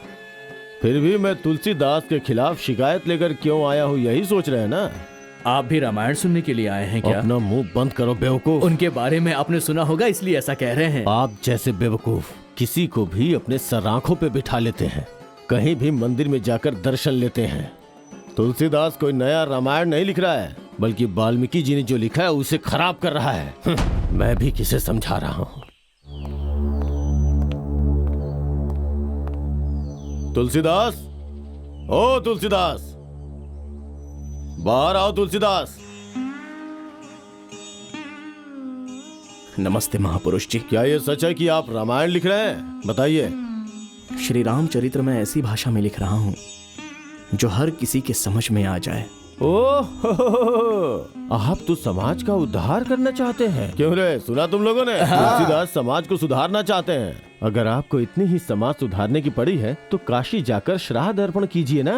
गंगा में जो लाशें तैर रही हैं उसे निकाल कर कहीं दफन कीजिए। इसी बहाने काशी के लोगों का भला भी हो जाएगा। लेकिन रामायण जैसे पवित्र काव्य को लिखकर खराब क्यों कर रहे हो, और इसकी इजाजत तुम्हें किसने दी? स्वयं हनुमान जी ने अनुमति दी। अच्छा, तो अभी वो कहाँ है? आज भी प्रभु मेरे साथ ही हैं। ऐसा है क्या? हनुमान जी यहीं पे है क्या?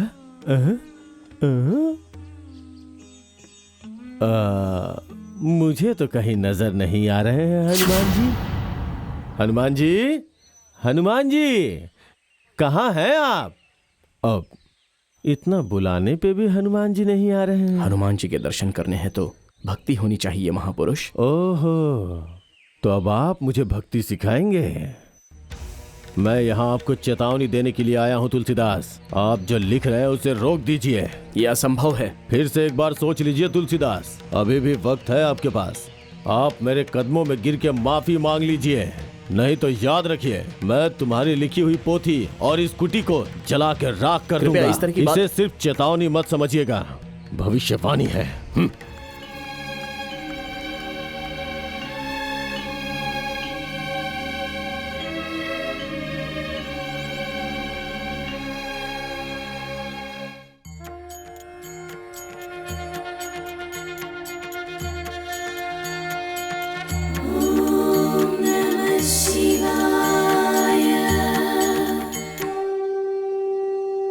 जय शिव शंकर। जय शिव शंकर।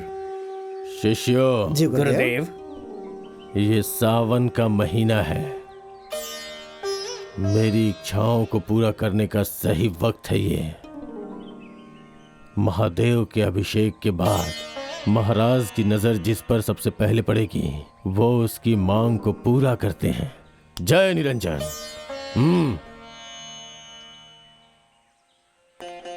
महाराज की जय हो। महंत निरंजन दास जी को प्रणाम। यशस्वी भव। महाराज, अगर आपकी इजाजत हो तो मैं आपसे एक विनती करना चाहता हूँ।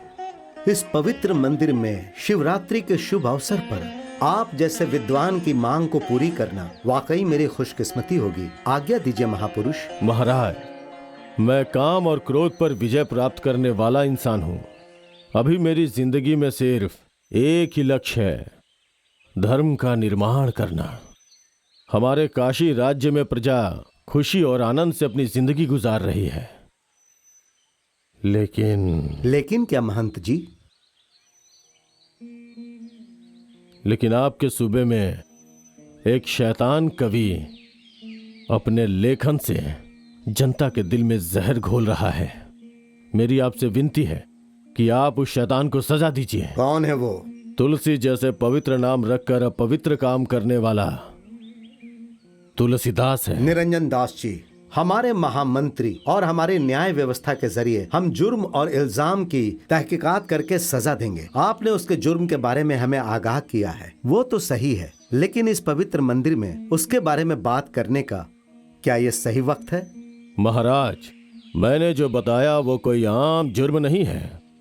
हम सालों से जिनकी पूजा करते हैं, महाकवि वाल्मीकि रामायण को गलत तरीके से लिख रहे हैं। वो वाल्मीकि जी ने जो कुछ भी रामायण में लिखा है उसे कोई भी ऐरा गहरा कैसे गलत साबित कर सकता है? राजगुरु, वो आम भाषा में रामायण को फिर से गलत तरीके से लिख रहे हैं।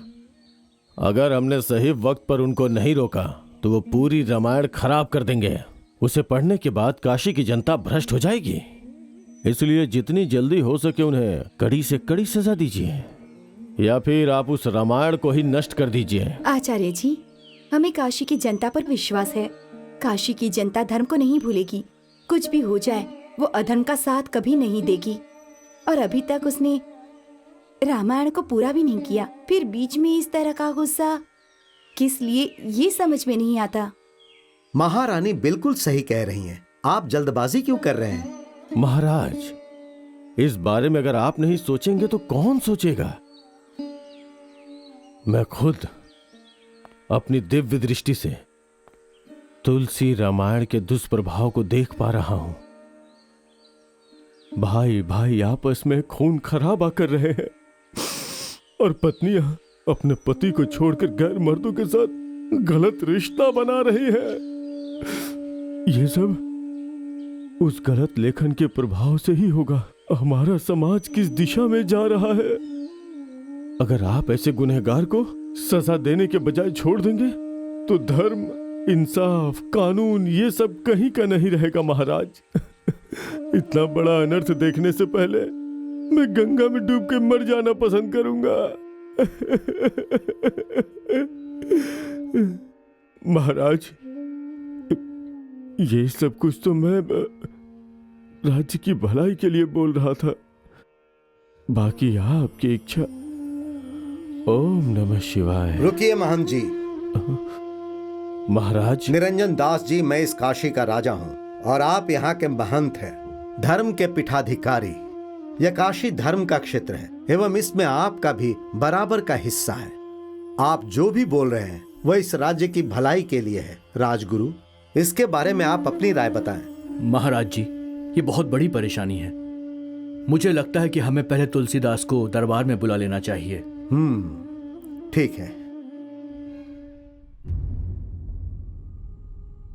महाराज को मेरा प्रणाम। निरंजन दास जी तुम पर यह इल्जाम लगा रहे हैं कि तुम प्राचीन ग्रंथ का अपमान कर रहे हो। यह सच नहीं है। ये सच नहीं है, ऐसा तुम कैसे बोल सकते हो तुलसीदास? आजकल तुम वाल्मीकि रामायण को बदलकर एक अलग रामायण लिख रहे हो, क्या यह हकीकत नहीं है? रामायण तो श्री राम जी के बारे में लिखी हुई कहानी है। सुन लिया ना महाराज। वजह बताओ तुलसीदास कि तुम नया रामायण आखिर क्यों लिख रहे हो? महाराज, श्री राम के आदर्शों की कहानी लोगों के समझ में आए, ये प्रयास कर रहा हूँ, जिससे कि गरीब से गरीब लोग भी इस कहानी को समझ पाए। तुलसी, तुम्हारे लिखने का तजुर्बा बड़ा है, लेकिन तुम जो लिख रहे हो एक महान काम है, ऐसा मत सोचो। मैं ये आदेश दे रहा हूं कि तुम रामायण लिखना बंद करो और यहां से चले जाओ।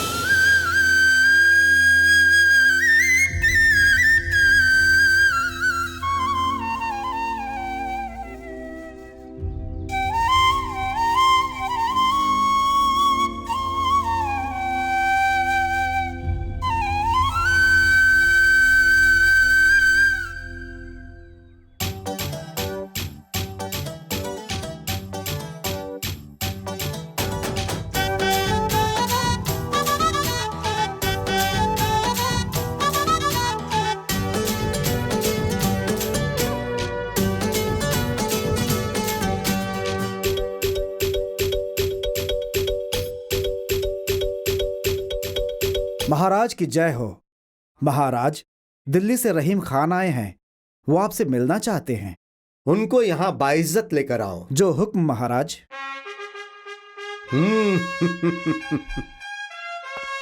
रहीम खान का सलाम। आइए रहीम खान। रहीम खान, बहुत सालों के बाद आप काशी तशरीफ लाए हैं। दिल्ली में सब खैरियत से तो है ना? सब खैरियत है। दिल्ली दरबार में एक पंडित के मुतालिक जिक्र हुआ था कि तुलसीदास यहाँ पर रामायण लिख रहे हैं। हिंदुओं का रामायण एक पवित्र ग्रंथ है, इसे सावधानी से लिखना चाहिए, कोई बदअमनी नहीं होनी चाहिए। और इसी बात का पता लगाने के लिए मैं इतनी दूर से चलकर आपके सामने यहाँ पर हाजिर हूँ।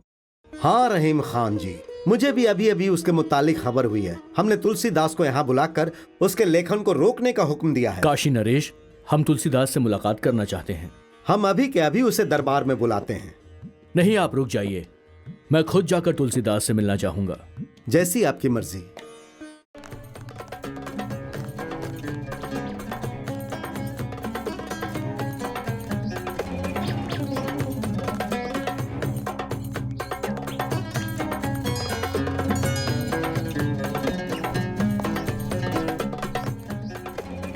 सलाम तुलसीदास जी। नमस्ते अब्दुल रहमान जी, आपका स्वागत है। आइए ना, कहिए। तुलसीदास जी, आपके मुतालिक कई इल्जामात दिल्ली तक दरबार में पहुंच रहे हैं, क्या ये सब कुछ सच है? मेरी जानकारी में मैंने ऐसा कोई भी काम नहीं किया है जिससे किसी को तकलीफ हो।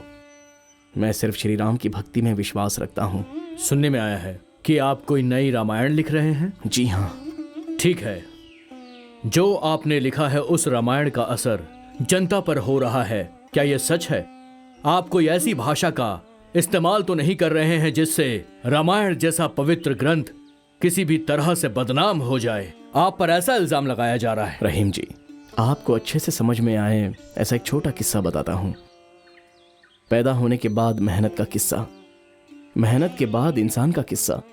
रहीम नाम से अज्ञानी भी ज्ञान प्राप्त कर लेते हैं। ये तो आपकी लिखी कविता है रहीम जी। आपने यहाँ की जनता को वाकई अच्छी सहूलियत दी है, लेकिन मुझे एक बात बताइए, आपके ऊपर लगाए गए इल्जाम क्या वास्तव में गलत हैं? भविष्य में जब वक्त आता है तो कोई किसी को रोक नहीं सकता। वजह होने की वजह से ही तरह तरह की कहानियों का जन्म होता है। माशाअल्लाह, वाह वाह तुलसीदास जी, ये रहीम आपके पांडित्य का आपके पूरे ज्ञान का दिल से सलाम करता है। मैं अब एक फैसले पर पहुंच चुका हूं। आपने जो रामायण लिखी है वो वाकई में बहुत अच्छी है। अगर आपको ऐतराज ना हो तो क्या मैं आपकी लिखी रामायण को एक मर्तबा पढ़ सकता हूं? जी जरूर। काम, क्रोध और लोभ की वजह से इंसान नरक तक की यात्रा करता है। अगर इंसान को आनंद चाहिए तो सिर्फ हरि का नाम लेना चाहिए।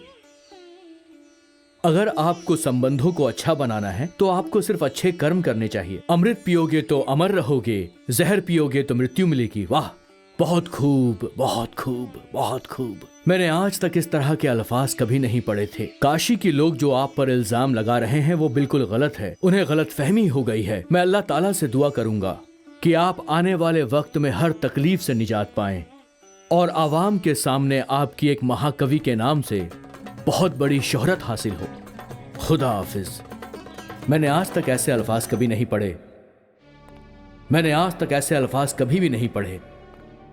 स्वामी। महारानी,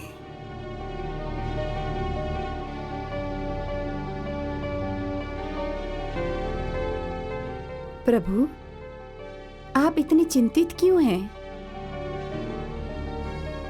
स्वामी, तुलसीदास एक लेखक हैं, एक कवि हैं, राजद्रोही नहीं हैं। महारानी, हुकूमत की नजर में हर आदमी एक समान है, चाहे वो कितना भी बड़ा क्यों न हो। कुछ भी हो जाए, हमारी नजरों में सब एक जैसे ही हैं। वो बेकसूर है, आप ऐसा कैसे कह सकती हैं? तुलसीदास की लिखी हुई पंक्तियों को मैंने पढ़ा है। उसने मन को मोह लेने जैसा लिखा है। महारानी, कुछ शब्दों को पढ़कर हम ये कैसे कह सकते हैं कि पूरा काव्य अच्छा है? स्वामी, मेरी ओर से एक प्रार्थना है। तुलसीदास को भरी सभा में बंदी बनाकर लाने से पहले आप उसके लिखे काव्य को एक बार पढ़ लें। ठीक है महारानी, आपके प्रस्ताव को मैं कबूल करता हूँ। मैं तुलसी के लिखे रामायण को पढ़कर जांच करने का आदेश दूंगा।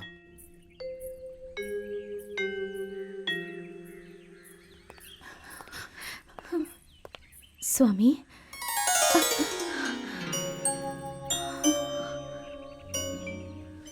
गांव से कब आई हो रत्ना? आज ही राम भगत जी के साथ आई हूँ। सुना आपने अपनी जिंदगी राम जी को सौंप दी। श्री राम से बढ़कर इस दुनिया में और है ही क्या? मुझसे बहुत बड़ी गलती हो गई है स्वामी। मैंने आपका अनादर किया, आपकी तौहीन की। रत्ना, मेरे दिल में तुम्हारे लिए कोई नाराजगी नहीं है। अगर तुमने मुझे अपनी जिंदगी से दूर नहीं किया होता तो मैं अभी भी वहीं पड़ा रहता। अनजाने में तुमने बहुत बड़ा एहसान किया है मुझ पे। तो फिर आपने मुझे तकलीफ क्यों दी स्वामी? मैं राम के साथ अपना रिश्ता जोड़ना चाहता था। राम के साथ मेरा रिश्ता हमेशा रहेगा। शादी की वजह से मैं उनसे दूर चला गया था, लेकिन अब मैं वापस उनसे जुड़ गया हूं। अब तुलसीदास का नाम उस रामचरित्र के साथ हमेशा हमेशा के लिए जुड़ गया है। इसे कोई नहीं बदल सकता। तो मैं भी आपके साथ रह सकती हूँ ना? मैं अब बिल्कुल अकेला हूं। इस दुनियादारी से मुझे अब कोई वास्ता नहीं रखना है रत्ना। लेकिन मैंने अपने पत्नी होने के हक को और जिम्मेदारी को आपसे कभी भी दूर नहीं रखा। तुम्हारा यहाँ आना अच्छा नहीं है रत्ना। इसमें अच्छे और बुरे की बात कहाँ से आ गई स्वामी? मुझे आपके सहारे की जरूरत है। मुझ पर तो खुद श्री रामचंद्र जी का सहारा है। मुझ पर यकीन कीजिए, आपके लिखने के काम में या आप जो भी काम करेंगे मैं उसमें रुकावट नहीं बनूंगी। मैंने हर तरह से सोच लिया, तुम्हारा यहाँ रहना ठीक नहीं है रत्ना। मैं राम की कसम खाकर कहती हूँ, मेरी तरफ से आपको कभी कोई तकलीफ नहीं होगी स्वामी। आप अपने राम की सेवा कीजिए और मैं आपकी सेवा करूंगी। हमारे रिश्ते के बारे में तुमने जो सोच रखा है वो बात इस जन्म में मुमकिन नहीं है। आपने श्री राम जी को साक्षी मानकर मेरा हाथ थामा था, लेकिन मैंने अभी श्री राम के हाथ को थाम लिया है। मुझे अकेला मत छोड़िए स्वामी। तुम्हारा अपने गांव निकल जाना ही बेहतर होगा रत्ना।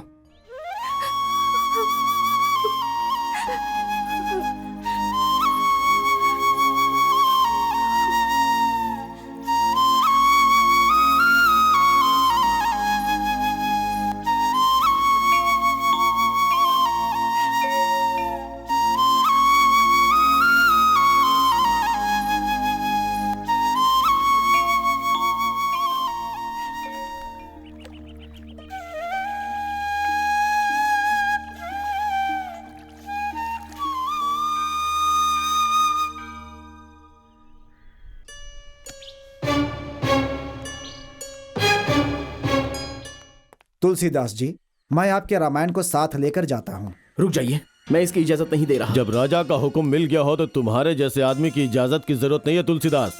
राजा का हुक्म न मानना जुर्म है। अगर महाराज का यह हुक्म है तो आप ले जाइए। ऐसा लगता है कि महाराज ने रामायण की जांच करने के लिए लेकर आने को कहा होगा, तो मैं मना कैसे कर सकता हूं? लेकर जाओ सेनापति।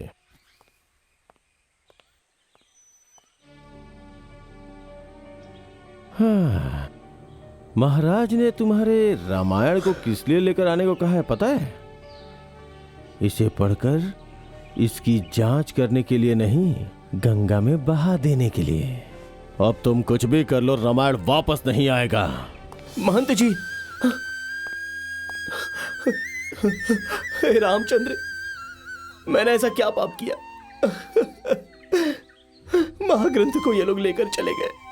हे राम, मेरे साथ ऐसा क्यों हो रहा है प्रभु, बताओ। साधु संत के तुम रखवारे, असुर निकंदन राम दुलारे, अष्ट सिद्धि नव निधि के दाता, असवर दीन जानकी माता, राम रसायन तुम्हारे पासा, सदा रहो रघुपति के दासा।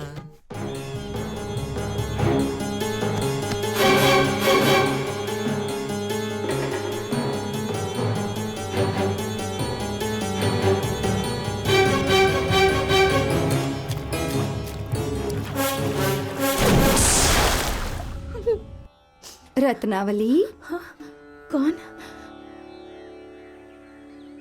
अरे तुम मीरा को भी भूल गई क्या? आपको मैं कैसे भूल सकती हूँ मीरा? मैं हमेशा आपकी यादों में पूजा करती रहती हूँ। जैसे आप कृष्ण की पूजा करती हैं, मैं आपकी पूजा करती हूँ। रत्ना, तुम्हारी आंखों में आंसू, ये अफसोस किस लिए? मेरे भगवान ने मुझे जाने के लिए कह दिया मीरा। मुझे जिंदगी में अब कोई रास्ता नजर नहीं आ रहा। तुम स्वयं उसकी हिम्मत बढ़ा रही थी। तुम्हारी इच्छा के मुताबिक तुलसीदास अब बहुत बड़ा महाकवि बन गया है। मीराबाई, उनकी कामयाबी के बारे में सोचकर मैं बहुत खुश हूँ, लेकिन मुझे अफसोस भी हो रहा है। मैंने कृष्ण से प्रेम किया था। उस प्रेम से ज्यादा दुनियावी बंदिशों से दूर हो गई, लेकिन खुशी तो उसी से मिली है। मीराबाई, उनके बिना तो मेरी जिंदगी का कोई मतलब ही नहीं। उनके बिना मैं नहीं जी सकती। तुम जी सकती हो रत्ना। तुम्हारा प्रेम सच्चा है। यह आज की बात नहीं है, हमेशा हमेशा की बात है। तुम्हारा रिश्ता पवित्र है, कुर्बानी का फल मिलता है। वो तो सच है। अब आप ही मुझे रास्ता दिखाइए। तुम्हारे तुलसी तुम्हारे दिल के अंदर ही है, उसे बाहर क्यों ढूंढ रही हो? मेरी समझ में अब सब कुछ आ गया है। कल से मैं इसी एहसास को लेकर जीऊंगी।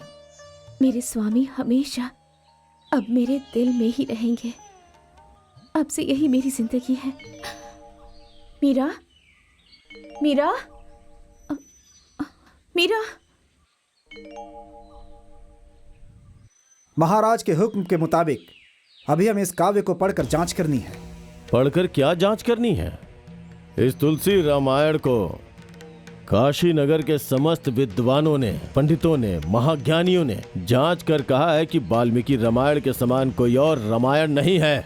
फिर इतनी बड़ी जांच किस लिए? निरंजन जी, ये हमारा फैसला नहीं है, ये महाराज का फैसला है।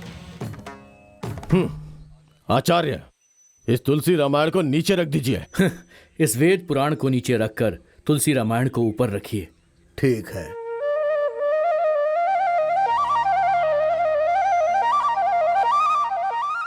इस काशी की जनता के बीच वेद पुराण के साथ साथ अब तुलसी रामायण भी जुड़ गई है।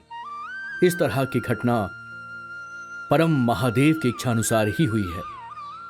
महामंत्री जी, मंदिर के सेवक को बुलाकर इसे अतिशीघ्र सौंपिए, जल्दी से।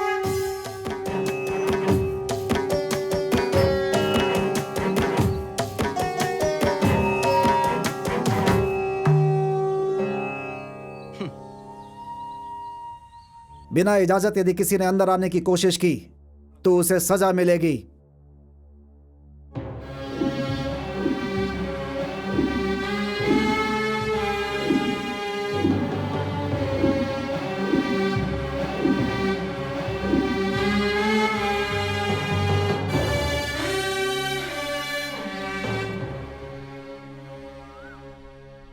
ओम नमः शिवाय।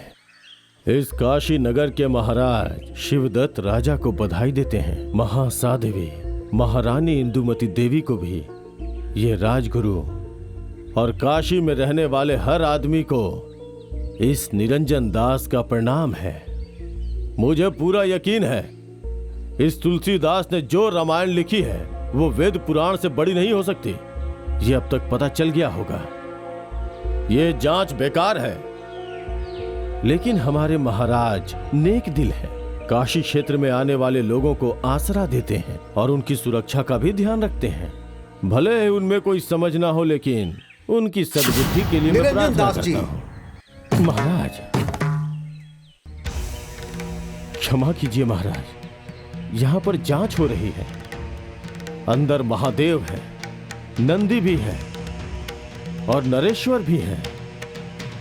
इनके साथ साथ महादेव का भक्त ये निरंजन भी यहाँ मौजूद है।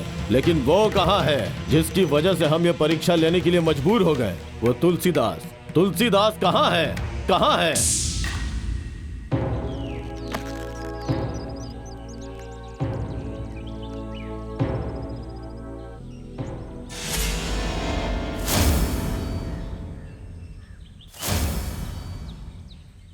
राजगुरु, मंदिर के पट खोलवाइए। जैसी आपकी आज्ञा महाराज।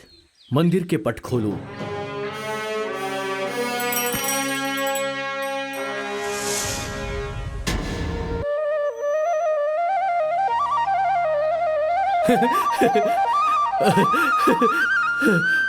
चमत्कार हो गया महाराज। महाराज जी, शिव जी ने अपना फैसला सुना दिया। यह आश्चर्य की बात है। तुलसी द्वारा लिखी गई रामायण सबसे ऊपर रखी हुई है। ये बहुत अद्भुत है।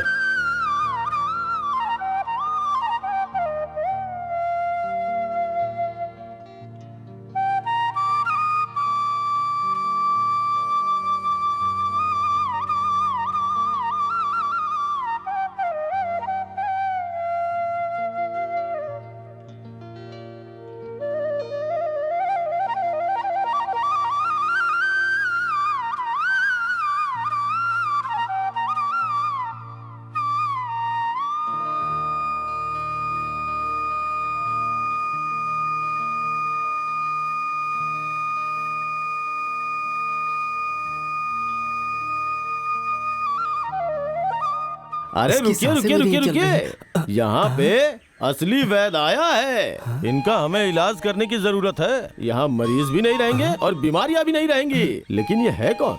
क्या ये मर चुका है या जिंदा है? इसकी जांच करनी होगी। कोई बड़ा खतरा तो नहीं है। सर पर बहुत चोटें आई हैं, इसीलिए बेहोश है ये। इसे देख के ऐसा लगता है कि इसे संजीवनी दवा की जरूरत है। मैं जाकर लेकर आता हूँ। तब तक आप लोग इसका अच्छे से ध्यान रखिए। मैं जल्दी ही आ जाऊंगा। चलो भाई, चलो चलो चलो चलो चलो, उठाओ भाई, उठाओ उठाओ। प्रभु हनुमान, तुलसीदास की रक्षा करो। जैसी आपकी आज्ञा प्रभु।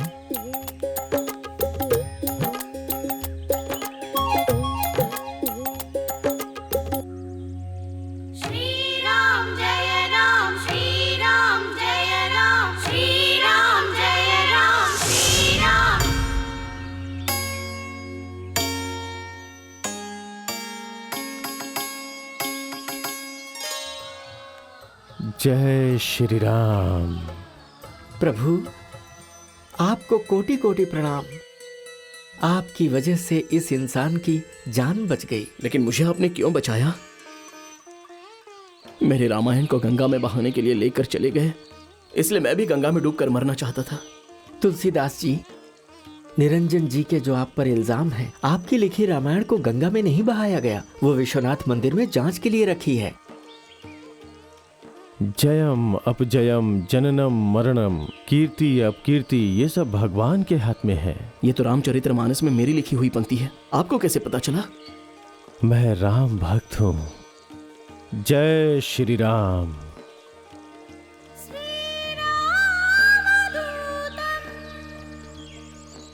तुलसीदास अभी तक नहीं आए क्या? नहीं आए महाराज।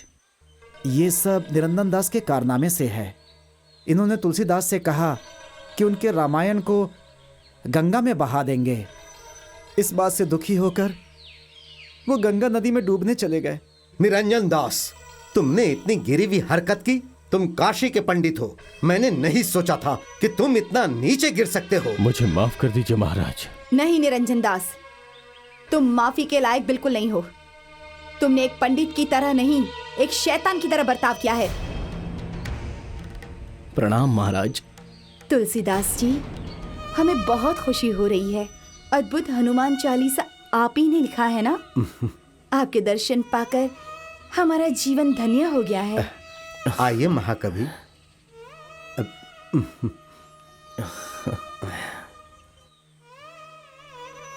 निरंजन दास, आपको छोटी सजा नहीं मिलेगी, आपको मौत की सजा दी जाएगी। महाराज, आपको मेरे ऊपर बहुत अभिमान है, लेकिन आप एक महान पंडित को इस तरह की सजा देने की बात क्यों कर रहे हैं? उन्हें माफ कर दीजिए। मैं आपसे विनती करता हूं। नहीं तुलसी, मैं माफी के काबिल नहीं हूं। अगर मैंने इस सजा को कबूल नहीं किया तो मैं खुद ब खुद घुट घुट के मर जाऊंगा। स्वामी, तुलसीदास के रामायण में प्यार, रिश्ता, त्याग, हर रिश्ता निभाने के बारे में हिंदुस्तान के लोगों की भावनाओं को बचाकर रखने के लिए बड़े बड़े लेख लिखे गए हैं। आपके जैसा महाकवि का इस पृथ्वी पर पैदा होना हमारी खुशकिस्मती है। इसे कबूल कीजिए। सकल गुण निधानम वानराणामधीशम रघुपति प्रिय भक्तम वातजातम नमामि। महाकवि तुलसीदास की जय। महाकवि तुलसीदास की जय।